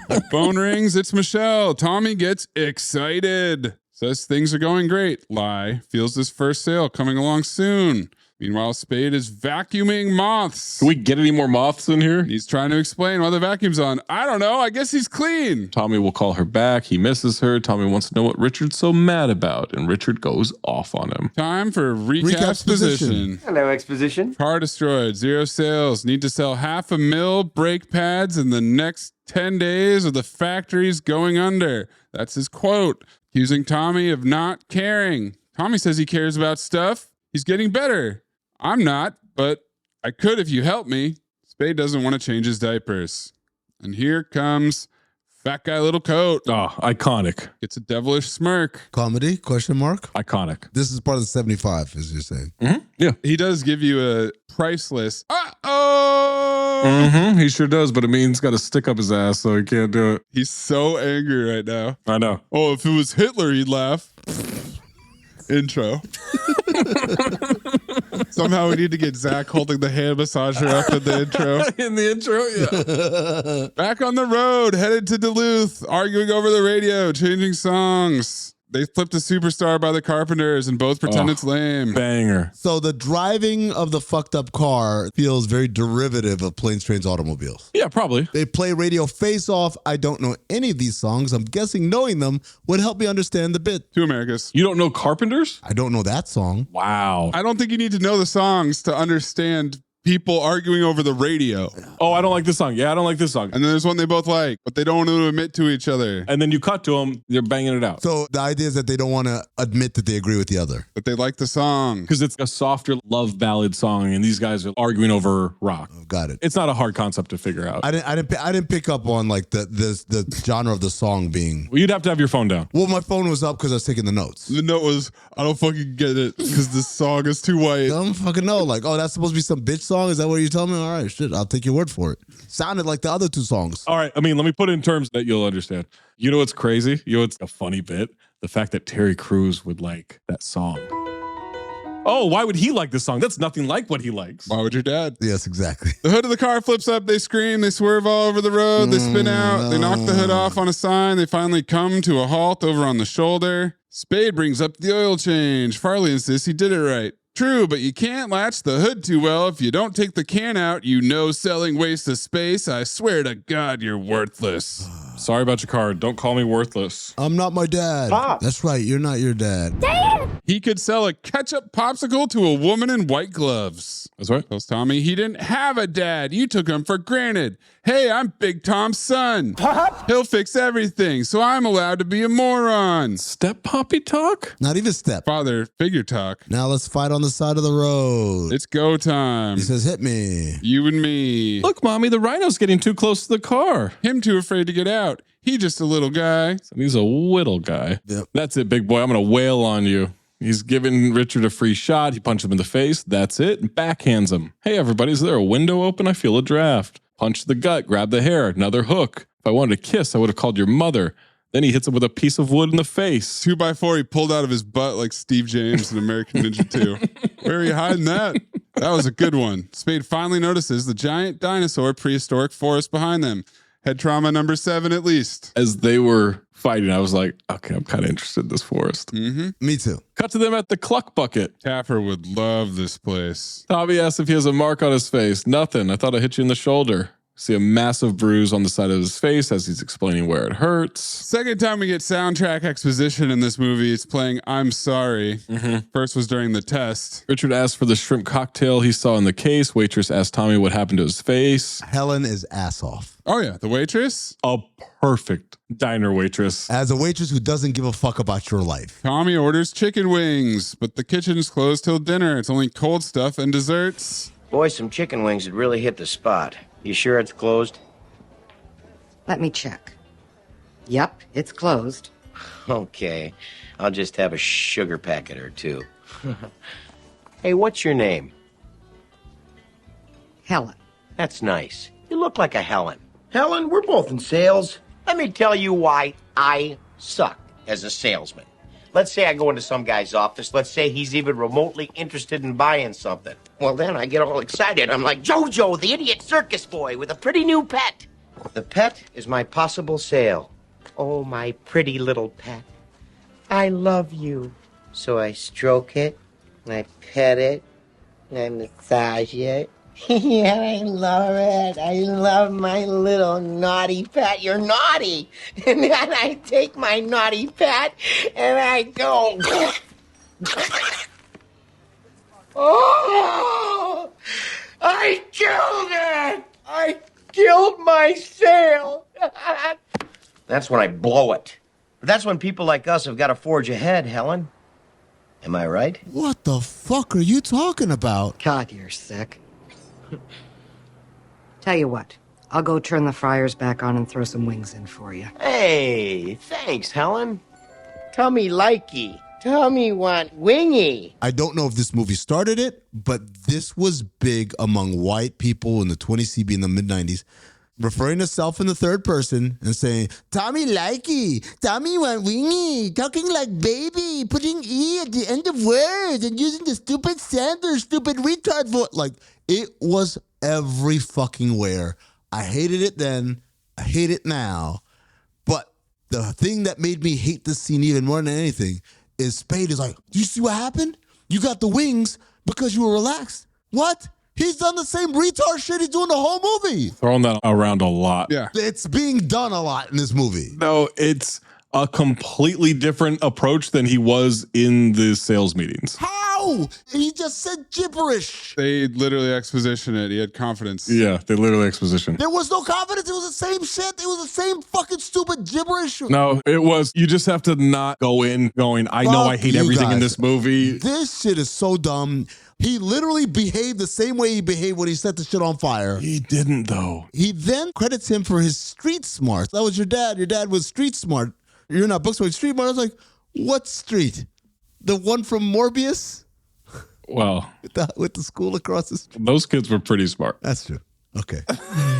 Different kind of bingo. My bad. Yeah. Pop was the best at knowing what people wanted to hear and what people needed to hear. That's what selling is all about. These people are buying you, not just brake pads. Hey, everybody, it's Tony Robbins. Reference. Cut to them pulling up to another factory. Toots Thielman is wailing on that thing, dude. Owner likes their line, likes their prices, but there's no guarantee on the box. I said, what? Callahan has guaranteed every part sold since 1925. Tommy tries the butcher analogy again. Spade stops him, reminds him, chicken wings. Chicken wings. Ted stops him and says, your time is up. Chasing after Ted, wonders why a guarantee would be on a box. Ted says, go on, I'm listening. I'm like, what? Yeah. Why the fuck would that be the thing that stops you in your track? You already said your time's up. So he wants to feel all warm and toasty inside. Makes a man feel good. Put that box under your pillow. Guarantee fairy leave you a quarter, am I right? What's your point? How do you know the fairy isn't a crazy glue sniffer?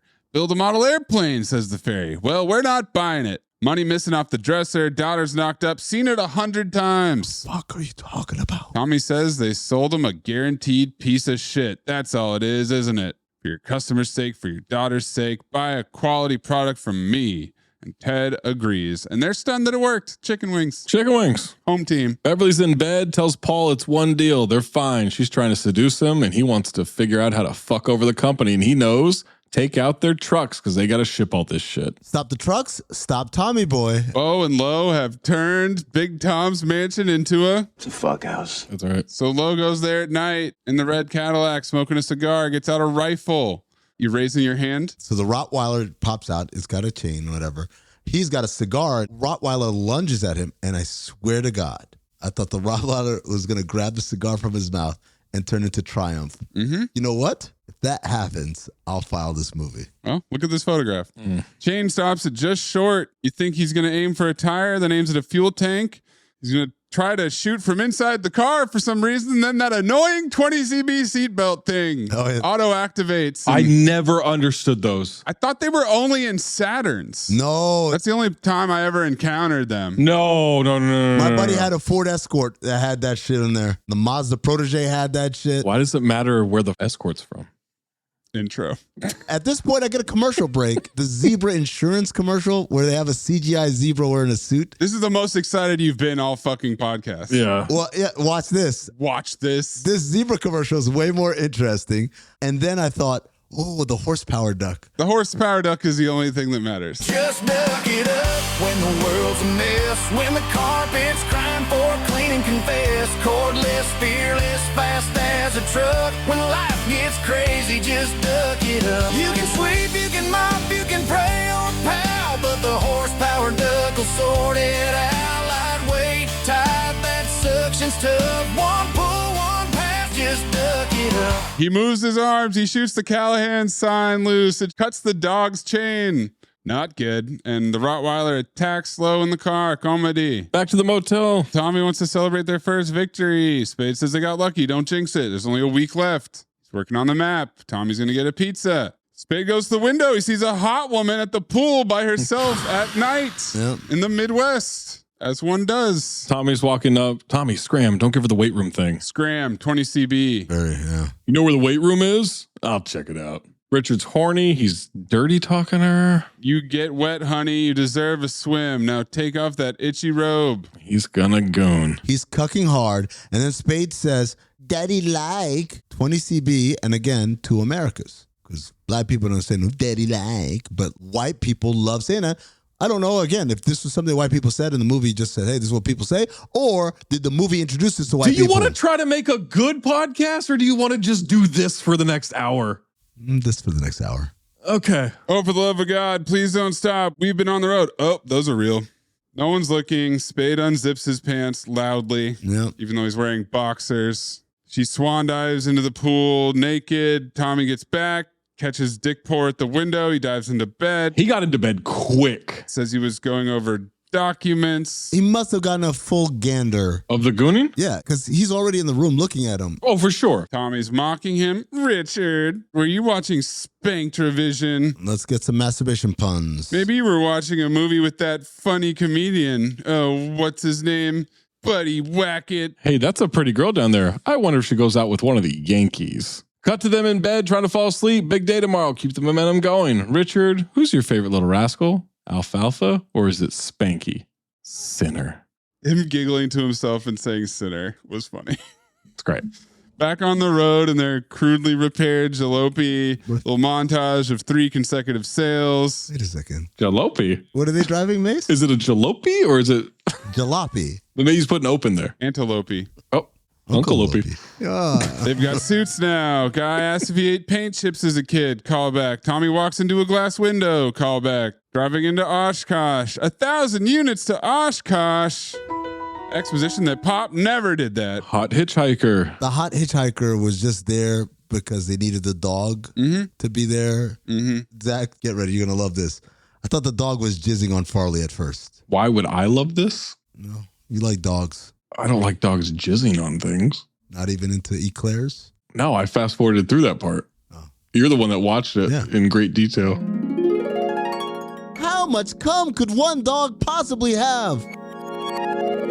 Heading to Flint. Tommy gets out to pee. Spade slowly rolls away from him. My thing got stuck in my zipper. I got piss all over my pants. And now we're heading comedy. Into the D. Wayne Brady and Action Jackson City. April in the D. April in the D.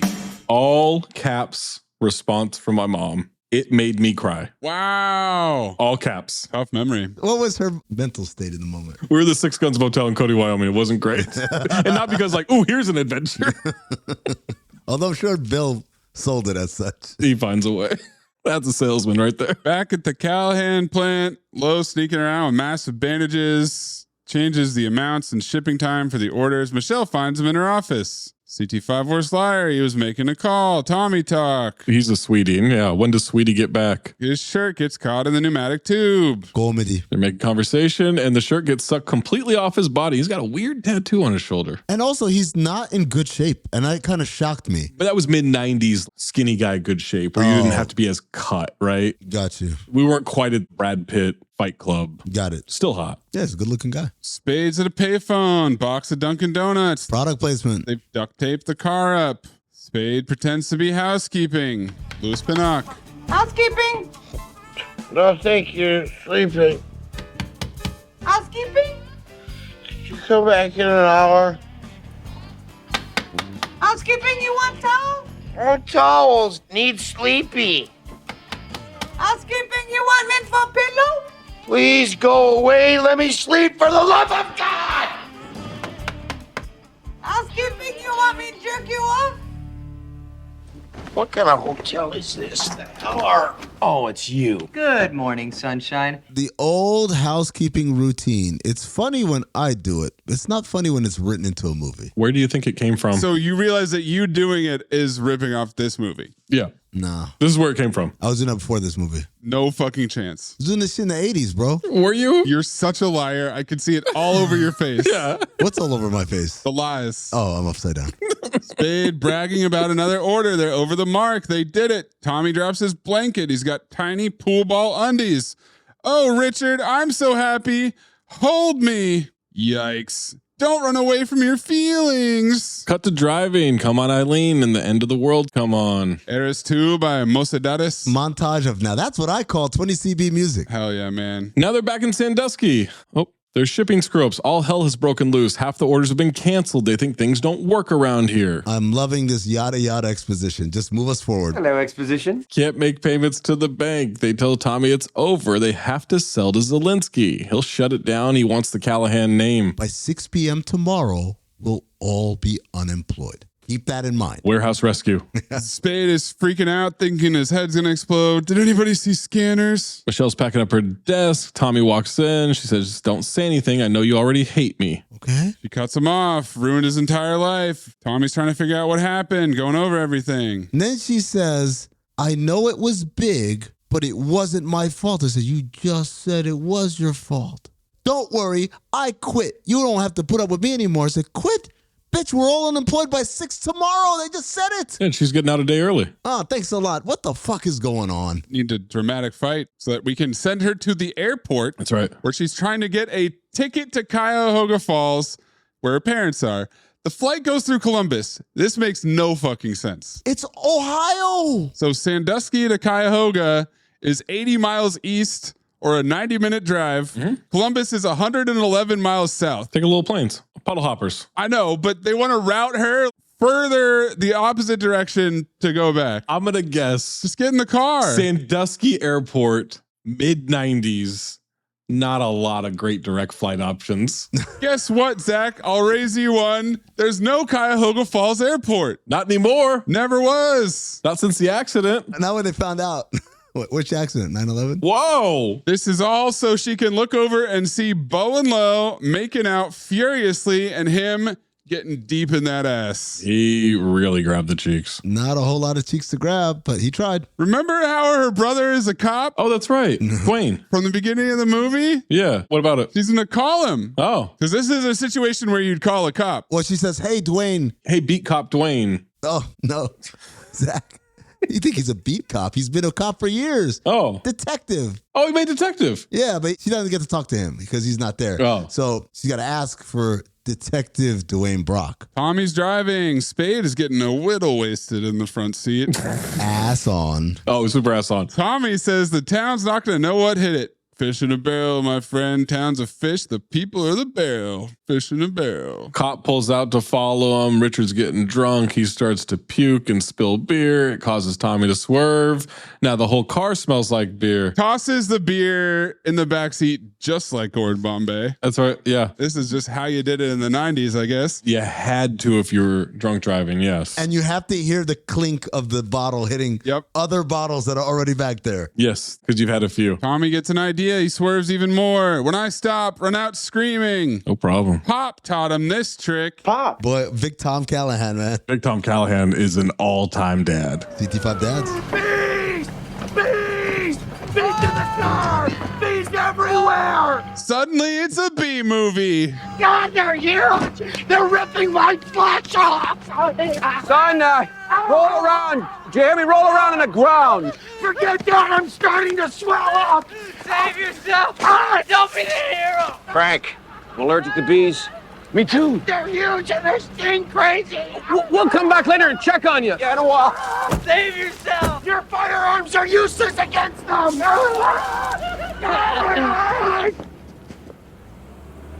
Holy shnikes, it worked. I just barfed on an anthill. Cool. Whoa, I think they're pissed. They stop under the Zelensky billboard. Tommy says that's the answer. Go to Chicago. Tell them they're not for sale. He seems like a good guy. This is a very early instance of billboard exposition. Yeah. That's the answer. Spade says, doesn't look like the answer. I didn't eat that.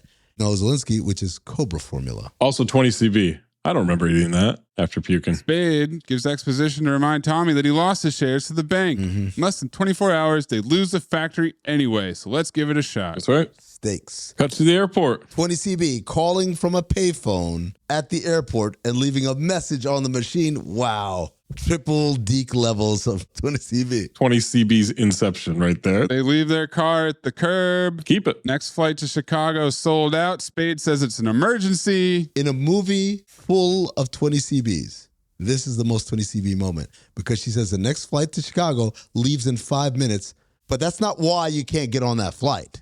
Right. You can't get on that flight because it's sold out. Leaves in 5 minutes. Not a problem. I'll get you there. You could do that in the 90s. Yep. You could. Even a little bit into the 2000s. There was no TSA. She's proposing terrible ideas, sending him all over the country. And he says, "Hi, I'm Earth. Have we met?" And she goes, "I don't think so." Ass off. Richard explains no tickets to Chicago. They see flight attendants go by. "You got any money?" Because I've got a plan. They're on the plane in flight attendant outfits. They see the stewardess. I thought they were pilots. I didn't know that they were flight attendants. Sexism. Yes, it is probably. Oh my God. This is all so that we can set up Spade doing his annoying asshole flight attendant bit? And to get Tommy to have the life preserver. It blew my mind. You want to talk about a fucking, how do I wrestle this shit in here? Hey, remember that thing you do on SNL? Wouldn't it be cool if we had a scene where you got to do that in the movie? Pretty crazy that two actors who were actively on SNL with two writers that were actively writing for SNL would use their bits that they wrote for SNL to be in a movie. Be hacks. Huh? I remember us talking about it. I don't remember the same disdain for the same recycled jokes.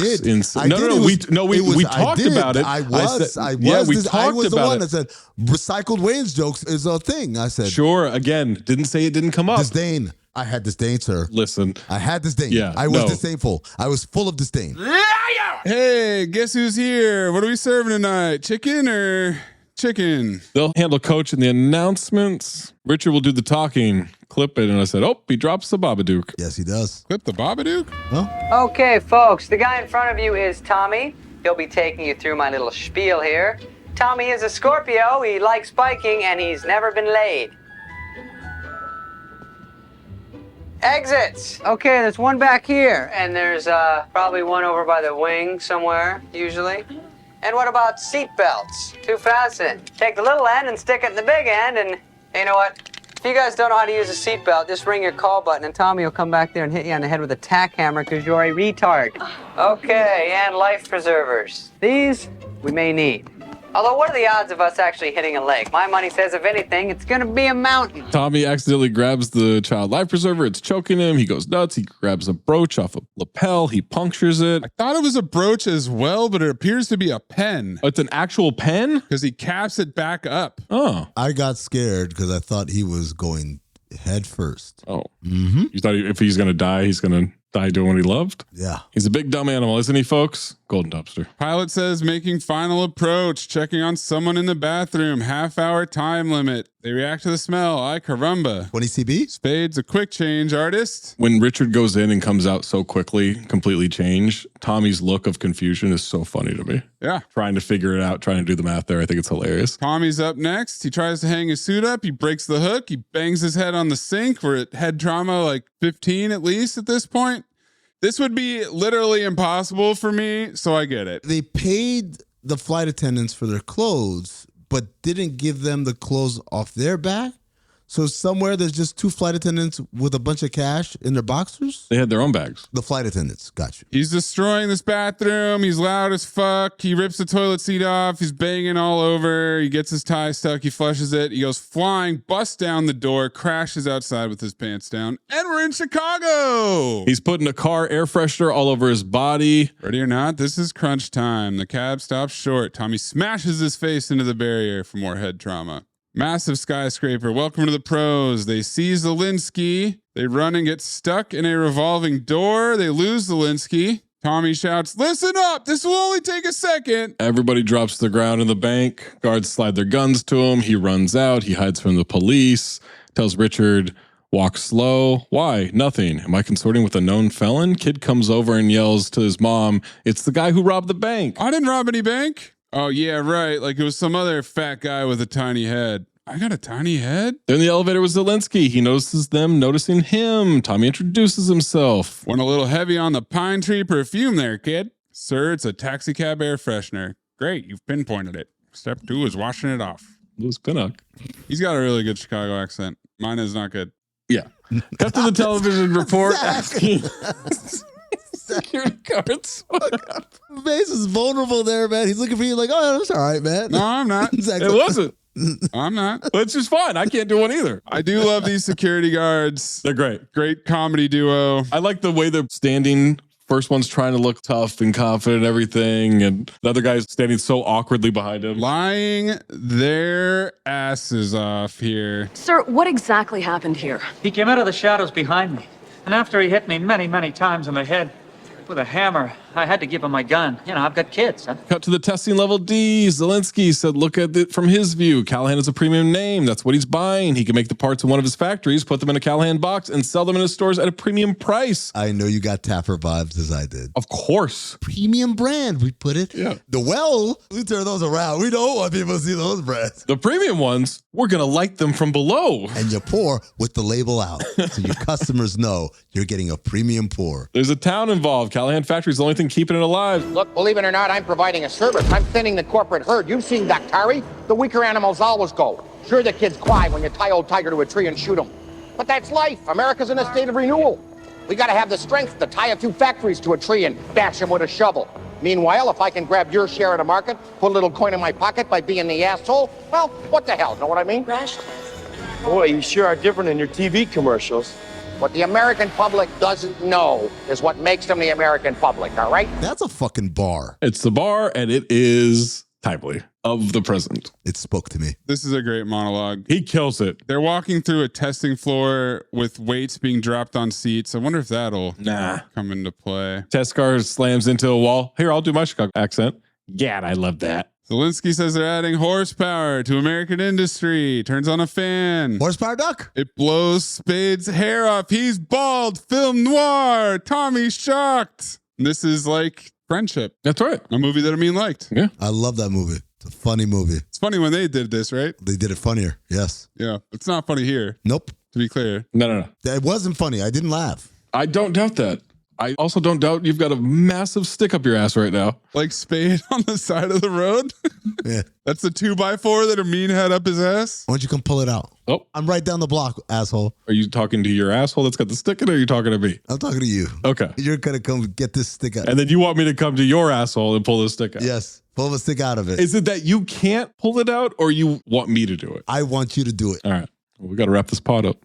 TV's been good to him. He recites his tagline from the commercial. Truth is, I'm a hell of a salesman, and he doesn't know any better. Tells Tommy not to feel bad. You and your bald-headed friend here, you did what you could. That's commendable. Has security see them out, and he walks into a conference room with Bo and Lowe. Oh, shit. Who waves bye to Tommy. Cut to them sitting on a bench. Tactical redundancy from Tommy on everything that happened, and then the bench collapses. Could have done without that. Tommy worried he let his dad down. Have you heard of his dad? Pop. Spade says he tried as hard as he could. Thought he would coast, but he didn't. Dad would have been proud of you. Dad! When we first started this, I thought you'd walk through this like you walked through everything else. I was like, that's exactly what he did? No. That's exactly what he did. No. You missed the montages. You missed the turning point. The montage of him doing the same thing he was doing before. Confidence. Sells. I hate you guys, man. You're fucking assholes. We are. You're fucking assholes. Yes, you are. Not only are you not doing good at this podcast, you're actively looking to talk about anything else, which is making it take way longer. Better podcast. Michelle shows up, starts explaining what she saw. He's doing his mommy? Not his mom. They're married. Lying to your dad the whole time. Got police reports from my brother, the detective. Speak up. They're con artists. They suckered him. Tommy sees the TV truck, has an idea. Richard, I'm gonna need your watch. I've got a plan. Yikes. He has a plan with the flares and Richard's watch. They go back in the building. Security says he can't let him up. Shows them what looks like a bomb strapped to his chest. It's the flares. My God, he's wired. Walks over the news team, yells, "Excuse me." Guards drop again. The security guards look at each other and they go, "It's just one of those days." One of those days. Now we're in the boardroom. Beverly is flirting hard with Zelensky. Oh, yeah. Right in front of Rob Lowe. Rob Lowe does not like it. No. She's saying his hands move quickly. Only when I see something I want, Mrs. Callahan. Tommy busts in. TV cameras are live. Sandusky has the Chicago news on. Same note too, bro. I love going live, remote, just like Rocky V.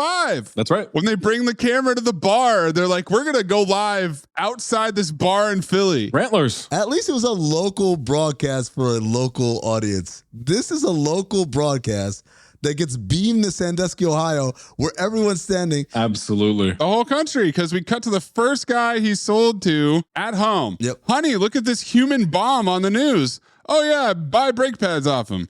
I thought we were watching cartoons. Changes it back to cartoons. Cartoons at night? Luxury. Guaranteed. Mm-hmm. Tommy puts Zelensky on blast for his commercial slogan, 300 workers at Callahan Auto make the best parts money can buy, and right now those workers are in danger of losing their jobs. Praying somebody's going to step up and help them. I wanted them to react to the news like a player who just got traded and found out on Twitter. Hey, look, it's Tommy on TV. Wait, what do you say about us getting fired? What the fuck?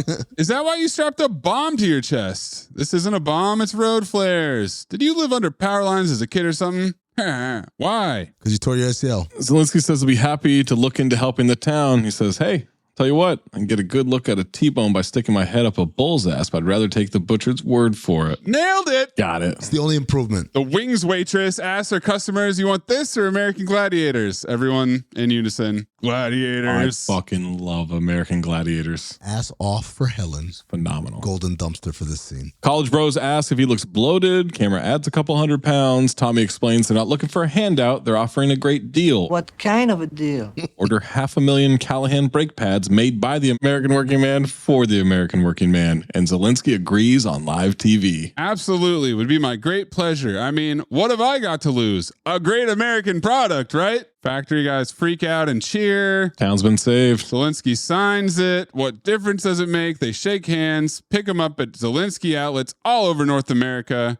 The reporter jumps back in. Tragedy averted. Town has been saved. And Tommy, Kathy Bates Award yet again. Putting up the shaka. Paul says he lost his shares to the bank. Doesn't have a right to be here. Fat boy. Michelle busts in and says, was she just waiting outside? Yeah. Mm-hmm. Police report they're married. Makes the marriage to Big Tom illegal. So her shares belong to Tommy. Zelensky knows he won't be selling him Callahan Auto. Beverly plays dumb. Paul gets pissed. They've got more. Outstanding warrants for all kinds of fraud in different states. Paul runs out. They're chasing him. We go to the testing area. Oh, like before. Spade calls Lowe. It's not over yet. Lee Harvey, and Lowe doesn't get the reference. Yeah. He frowns and he's confused by it. But he didn't kill. I don't know. Well, Lowe lands on the hood of the crash test dummy car. It takes off. Then they hit the brakes. And so I thought for a second here it was going to be that it's the other guy's brakes. Oh. And that the brakes wouldn't work. right. But no, they work. And they launch Rob Lowe into the seat where a weight promptly crushes his balls. Mm-hmm. Comedy. Well, kid, you threw one by me. So this is the crazy part. Cops show up. They arrest Rob Lowe. Why are you laughing? Because Mays' Chicago accent? Yeah.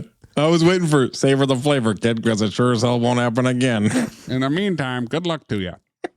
I love this too. This is another golden dumpster. He tells his guy to write Tommy a check and invites Bo to have a meal at his club, then dictates a letter. Marty, find out where the police will be taking him.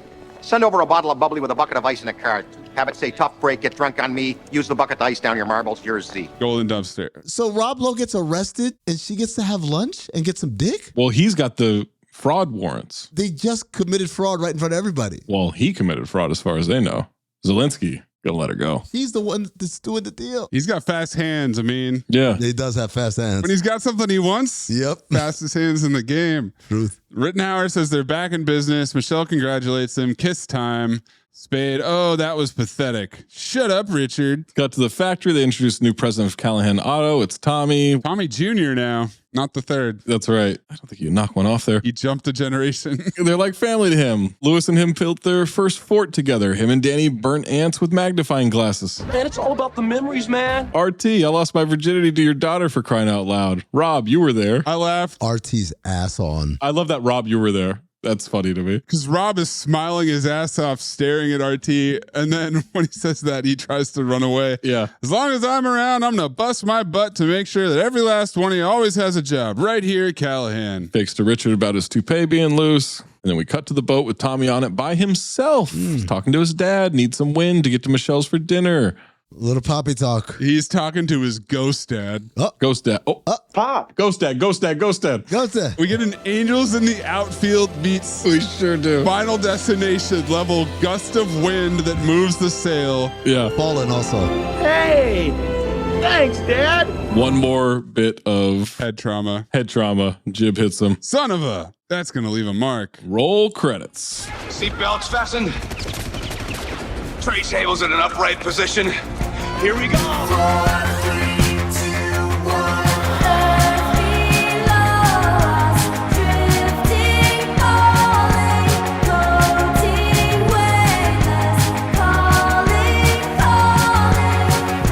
Lift off. Amin? When he gives up his shares and says, me and Richard are going to go on the road and sell this shit. Road trip. That's yours?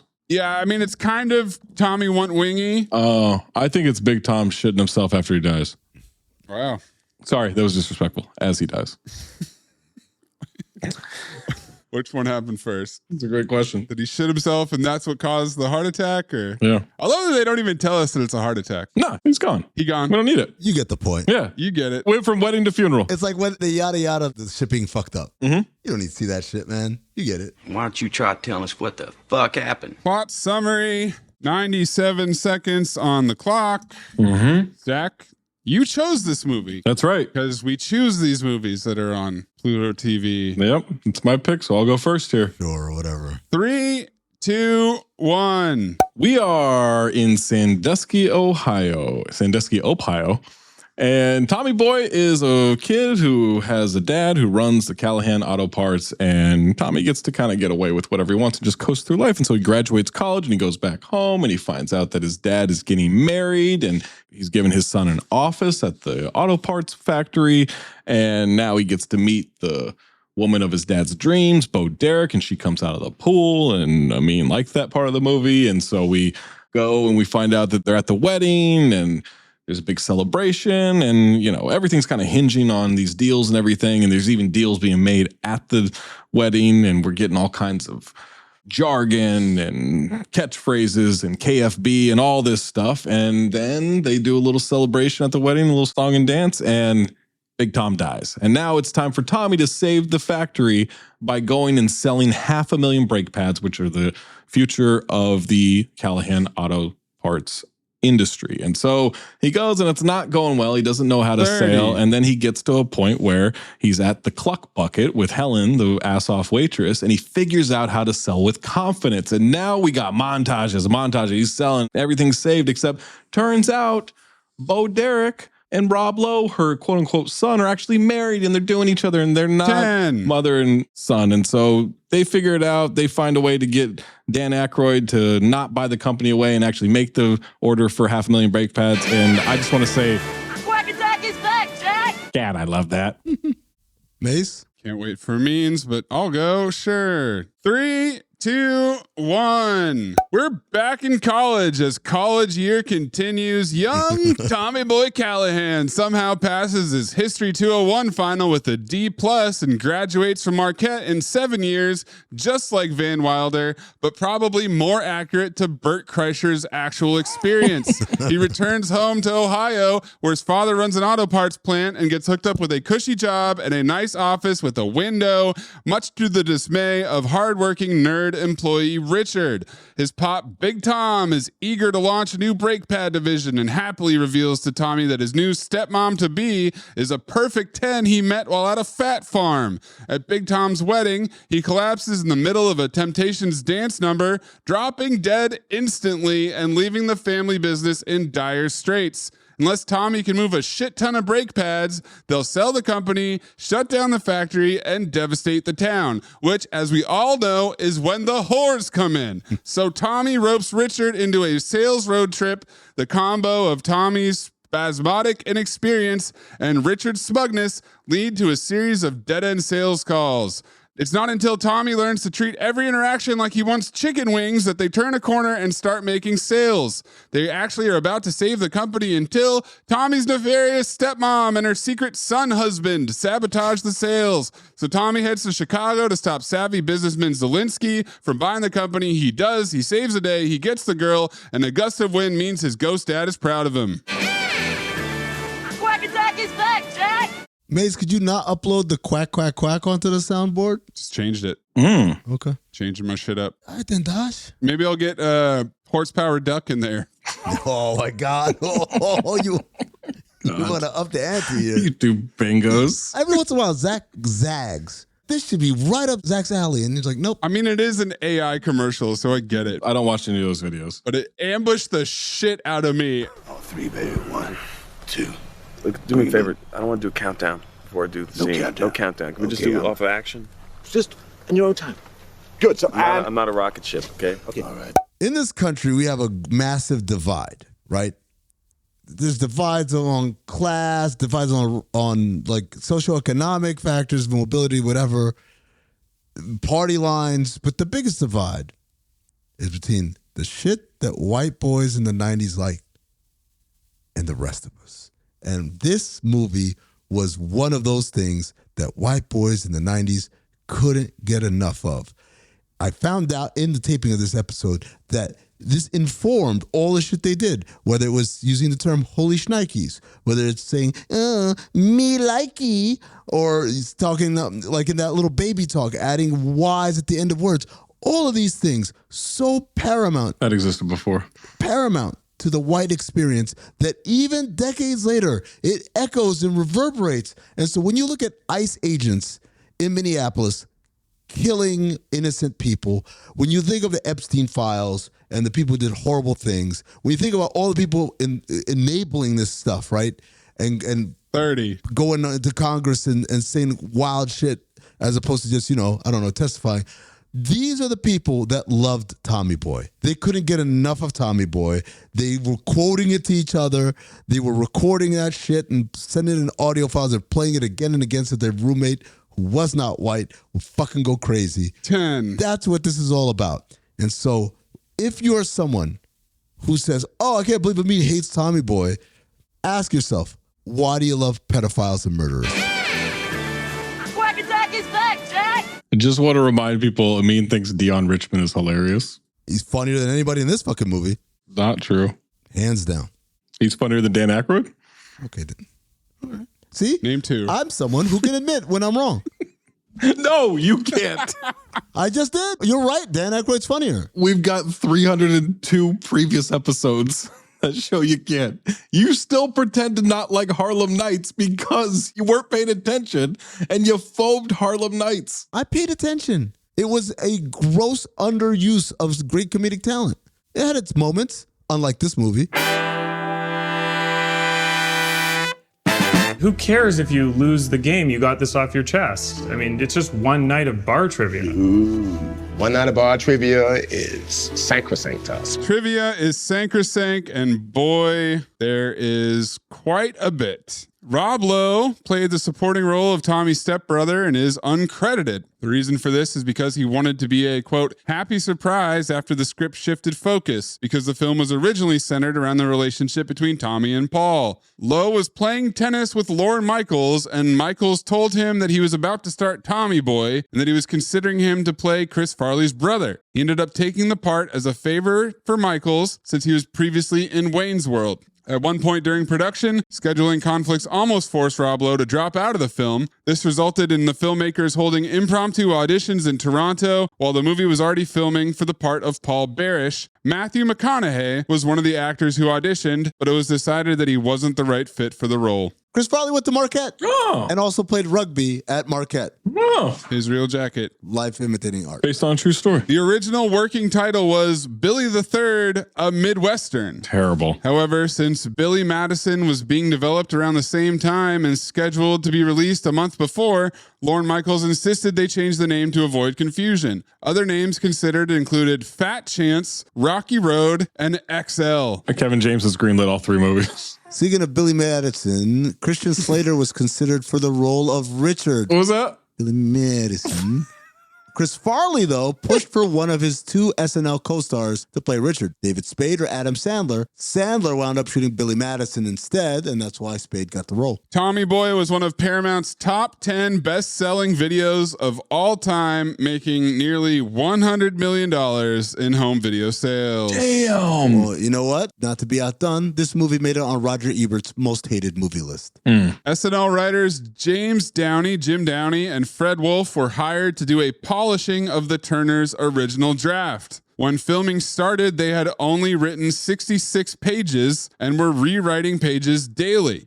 Downey had to go back to New York to do SNL full-time, leaving Wolf to assume full rewriting duties. Wolf, Farley, and Spade were flying back and forth from New York to Toronto during production. Jesus. At one point during the shoot, Wolf was writing and faxing new script pages from his honeymoon in Hawaii, but Wolf and Downey, despite rewriting almost the entire movie, were uncredited on the film. That's crazy. Hey, Zach, did you like Helen the Waitress? I did. Would you have liked it if it was played by Roseanne Barr? Little too abrasive, yeah. Originally written for her, but she was unavailable. I agree with you. Roseanne would have been screechy and abrasive. What makes Helen so great is this deadpan delivery. Yes, absolutely. How about Farrah Fawcett for the role of Beverly? Absolutely. Wilford Brimley was offered the role of Big Tom, but turned it down. I love Wilford Brimley. That's not him. Dan Aykroyd filmed all his scenes in just 2 days. Oh. So we've now got Dan Aykroyd Award. All in 2 days' work. A second day of work for Dan Aykroyd. All in 2 days' work, yeah. According to multiple sources, including David Spade and Rob Lowe, Spade and Chris Farley's normally close friendship deteriorated during the film shoot, driven and exacerbated by the fact that the two were commuting back and forth between New York and Toronto so they could make this film while still doing Saturday Night Live. The most dramatic incident was when Lowe and Spade spent an evening hanging out without Farley, who had gone to bed. I don't know if we mentioned it. He was sober during the filming of this. And Farley spent the next day jealously bugging Spade about it and kept needling him, eventually resulting in Farley and Spade having a full-on brawl, with some accounts claiming Farley threw Spade into a wall like he was Norm and down some stairs. Holy shit. In another incident witnessed by Lowe, Farley stepped on Spade's sandwich, which prompted Spade to launch himself at Farley like he was Howard the Duck. As a result of all the tension, the pair would refuse to speak to each other or communicate only through intermediaries, or even lock themselves in their trailers and refuse to come out if the other was on set. Holy shit. Yeah, the version I read didn't necessarily say that it was a thing that lasted beyond this movie, but they did fight during the movie. Next time I see Spade at that restaurant, I'll ask him. Chris Farley was completely sober during filming. However, because of this, he developed another addiction. Coffee, cappuccino. Farley would have up to 27 cappuccinos every day. What? Sometimes 3 at a time before every scene. 3 at a time. No wonder he fucking had a heart attack. Cut that Blanston thing in again. Chugging one after the other, sometimes double-fisted, just, you know? You know what I'm talking about. David Spade said the fat guy in a little coat routine began as an in-joke between him and Farley when the two shared an office working together at SNL. Farley would often break up the monotony of their writing time by repeatedly pranking Spade with the idea. He would always insist he had new material to show Spade, then turn around and reveal it to once again be the fat guy in a little coat joke. Spade said he and Farley decided to use it for this movie, thinking that if it was funny to them, it may be funny to others as well. I figured it out. Okay. Farley insisted that he do his own comedic stunts for Tommy Boy. The film crew said they would get a professional stuntman for the flat-on-your-face stunt on Tommy's famous kill the table stunt at the fraternity party, which is even painful to watch. Farley said, "No way, I'll do it myself," which became one of the more iconic scenes in the movie. Impressively, in behind-the-scenes footage of the take, Farley was able to get up almost immediately after and seemed no worse for the wear. The housekeeping scene that I did in the 80s was an actual prank that David Spade would pull on Chris Farley. Every morning in the hotel they were staying at during filming, Spade would repeatedly knock on Farley's door while he was sleeping and go, "Housekeeping," and Farley would get more and more irritated and then would open the door in a fury only to see that it was just Spade. Farley fell for this joke every morning. Chris Farley tended to be very shy around women, especially attractive women. He was very cutesy.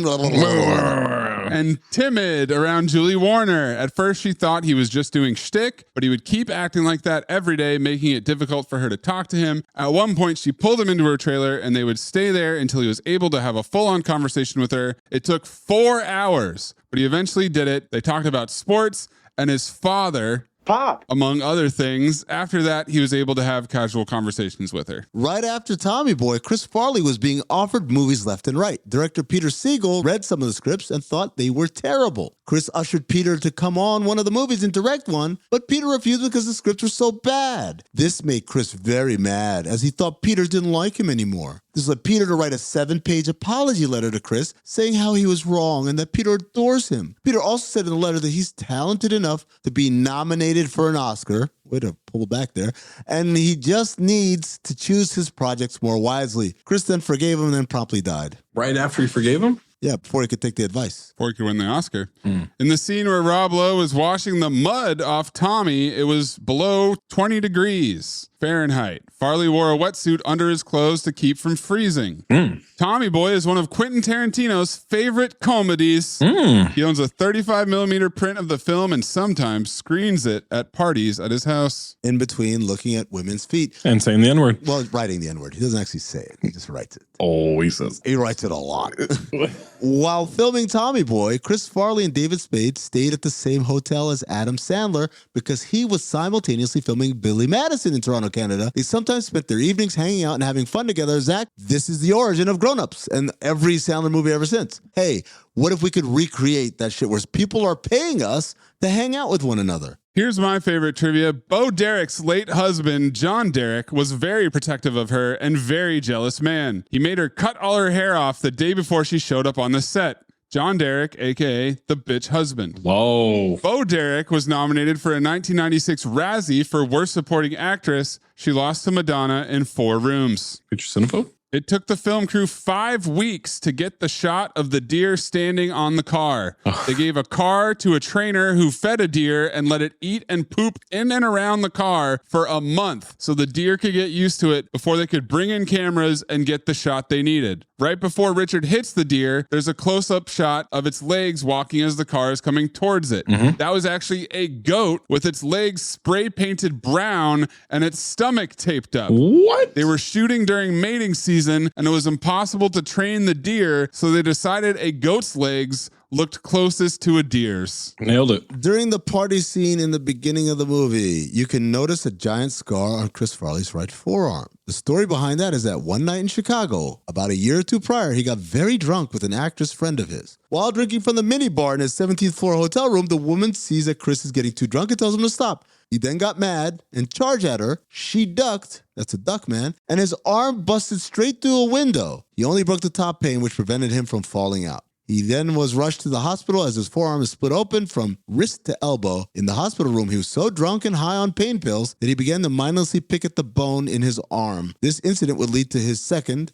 out of many, stints in rehab. On the list showing the exam grades of the students at the beginning of the movie, one of the names is Helen Keller, who scored an F. Oh, Amin doesn't like this movie. You'll also see Michael Jackson. He got a D+.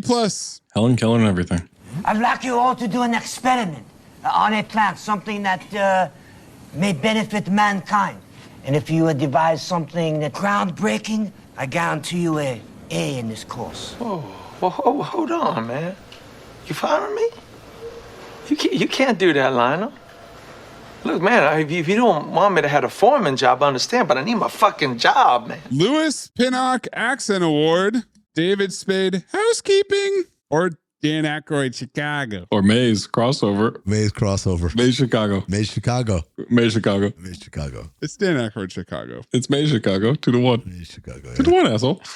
9-5. Mayes is like, you guys are making a mockery of this very hallowed institution. Let's show them who the horsemen are, guys. Yeah, we got soul.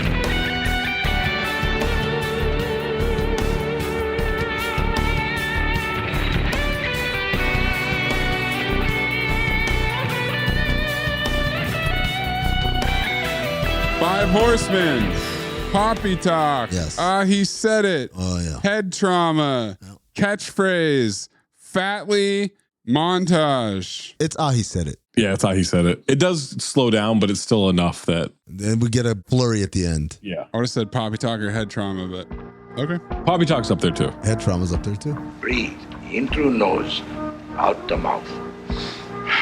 Ass on, ass off. Teddy Rex, Moosey Teddy Rex. Teddy Rex, Moosey Teddy Rex. Ass on, fuck it, ass off. Ass on, fuck it, ass off. Michael Biehn Memorial Ass On Award. Bo Derek as Beverly Burns Barish or William Dunlop as RT. RT. Motherfucking T, man. We locked that shit in. He Dunlopped Bo Derek. He got 3 different scenes, and every one he was ass on. I believe she wanted Zelensky. I think she had moments where she was ass on, but she had a lot of moments where she was ass off. Fast hands. Yeah. Check this out. $1,100 is exactly what I charge for acting classes. No, it isn't. Yeah. Well, what are the chits? Universe? You've done it again. Carl Weathers Memorial Ass Off Award. Chris Farley is Tommy Callahan III. Brian Dennehy is Big Tom Callahan. Or Dan Aykroyd as Ray Zelinsky. Helen, the waitress. She's great. The whores are coming to town lady and her husband, the two of them. Oh, yeah. I'd go Dennehy, especially no, she's mine. Is this for me, Dad? That's for me. That's for me, yeah. Dennehy. I did really like Zelinsky, though. I thought Aykroyd was great. Yeah. Yeah, he's fantastic. But it was 2 days' work. That's right. Dennehy was at least there for 5. Exactly. It has Dennehy as Thomas Big Tom Callahan Jr. Yeah. And Farley is the third, but then at the end, he's Junior. They fuck up. You're good at keeping secrets? Absolutely. Because I've got a present for you. Secret present outside by the dumpster. Is it a baseball mitt? It fits you like a baseball mitt, like a glove. I hope. Golden Dumpster nominees. Of course, I could get a hell of a good look at a T-bone steak by sticking my head up a bull's ass, but I'd rather take the butcher's word for it. The old lady board member, and that's when the whores come in. Tommy want wingy. Fat guy little coat. The bank security guards. Zelinsky talking about thinning the herd and business. And then Zelensky's dictated letter. Sincerely, Z. In addition, I got the deer waking up from its coma and screaming. Also ass off. Triumph, the insult comic dog moment. Shout out to look at this photograph. So you're big in animal puppets in this movie. And Helen, the waitress, saying, "You guys want this or American Gladiators?" Zach, where are you going? It's tough to beat the board member. The whores are coming to town? Yeah. Are we sweeping that one? Yeah, I think so. I want to shout out Helen, but yeah. It's so funny. I like the Zelensky scenes. Yeah. The Tommy Want Wingy is classic. No, it's not. Fat guy in a little coat. Not classic. Brother's got a hug. There's a lot of good moments, but I laughed really loud when that lady started talking about the whores. You know why, Mace? Oh my God, it's so funny. Because it's so funny, yeah. It is a legitimately funny scene, line, delivery, everything. 10 out of 10. Yeah. That's why you laugh loud. Yeah. And the little dorks who are just like, everything Amin does is the best. You can save your fucking DMs. I'm not answering them. I'm not reading them. Flood his DMs. I want him to open his Instagram and not see shit. Yeah. Flood it with nine DMs. Flood it. You guys know what to do, internet. If you're trying to quote yourself. Myself, I am. You fucked it up. I know. Okay, hear me? Hear me? Hold on a second. Hold on. Now, hold on. Well, Zach, even though it's Pluto TV year, you picked it, motherfucker. I sure did. Motherfucker. I like that. Over file. It's a file. I love it. It's a funny movie. It makes me laugh. I enjoy it. It hits a nostalgia thing. It's still funny to me, though. Enough great parts in it. I love Chris Farley. It's an easy file. So it held up for you. It's not as funny as I thought it was when I was 13, but yes, it's still funny to me. Okay. It's 1,000,000 times funnier than White Chicks. Not even close. See the box office. I'll go. I definitely didn't see it in the 90s. I don't know when I saw it for the first time, and this might be the only time I've seen it front to back. Oh, back to front? Is that better for you? What do you want? Don't ask me. I mean, when he dug in one of many times in this episode and was really hammering us about, is this funny to you? Is this funny to you? Do you think this is funny? With the model cars. Like I said, I appreciate Farley's commitment to the bit. Yeah. He's committed to the bit. He goes hard. He's expending a lot of energy. Is him being in a airplane bathroom trying to get changed into a suit. Funny, not super funny, but he fucking goes for it. It's probably the best filmed example of him, or movie example of his comedy. I thought Aykroyd was great. I thought Dennehy was great. I thought the rapport between him and Spade had some good moments, and it's good use of Spade. This is the best David Spade, yeah. Low bar, but it's the best one. It's a file for me, man. Amin. So I'm with you. I can respect. We talked about it last week, I think. Spade and Dickie Roberts. They want to do physical comedy, but they've got a stuntman. Right. I can't respect even your attempt for that because you're not actually doing it. I respect the hell out of Farley going for it, like you said, particularly the physical stuff. We did the trivia. He's doing stunts. He's falling on the tables. He's hitting himself in the head. He's doing whatever it takes. But I can respect it and also say that shit didn't make me laugh. It wasn't funny. That shit's one of the easiest phobes I've ever had, ever in the history of Cinephobe. You can blame your roommate who you had some kind of interest with that you mentioned. I blame you. MP3s. Yeah. MP3s of this movie. Problem is that he downloaded MP3s of it. And so blame Napster too. You can send us your Phober file, your golden dumpster, your ass on, ass off, your five horsemen, your Lewis Pinnock, your plot liftoff, at Talk Hoops, at Darth Amin, at Corn Puzzle, at Cinephobe Pod, at Count the Dings, or drop it in our Discord by being Patreon members. Patreon.com/CountTheDings. Next time we make love, you introduce me to Jade.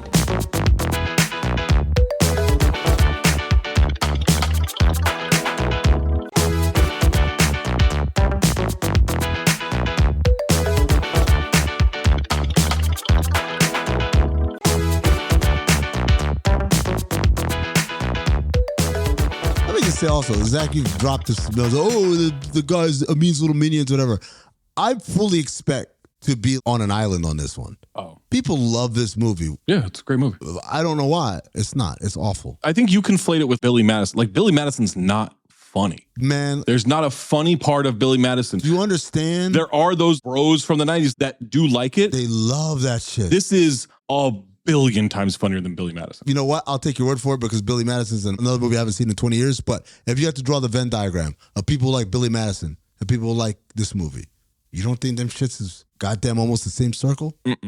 No. You think it's a lot of people who are like, oh, no, fuck Billy Madison. Tommy Boy, yes. That's my hope for America. Ask Tom Habistro. I bet you he likes Billy Madison. He might. All right, Zach, what did Pluto fire up for your algorithm? My 3 suggestions: Coneheads. Same. Yes. My Boss's Daughter. Same. No. A Very Brady sequel. I had Coneheads, Brady sequel, and then Dickie Roberts. I had Dickie Roberts, Coneheads, and My Boss's Daughter. Interesting. Okay. This is my 2 cents. Let's do My Boss's Daughter just so we can get out of the 90s, man. I've never seen a Very Brady sequel. I thought about Coneheads, which I've also never seen, but I don't want to keep doing David Spade. I don't remember Coneheads being enjoyable. I've also never thought the Coneheads sketch was that funny. Oh, what did it appear, that sketch? Was that on The Living Color? I don't remember. It's on Saturday Night Live. Oh. You know what? Fuck it. Pick Coneheads. As little as Amin deserves what he wants to happen here, pick Coneheads. I am going to pick My Boss's Daughter as the next movie. Tara Reid, baby, we're back. So My Boss's Daughter, and you guessed it, it's still on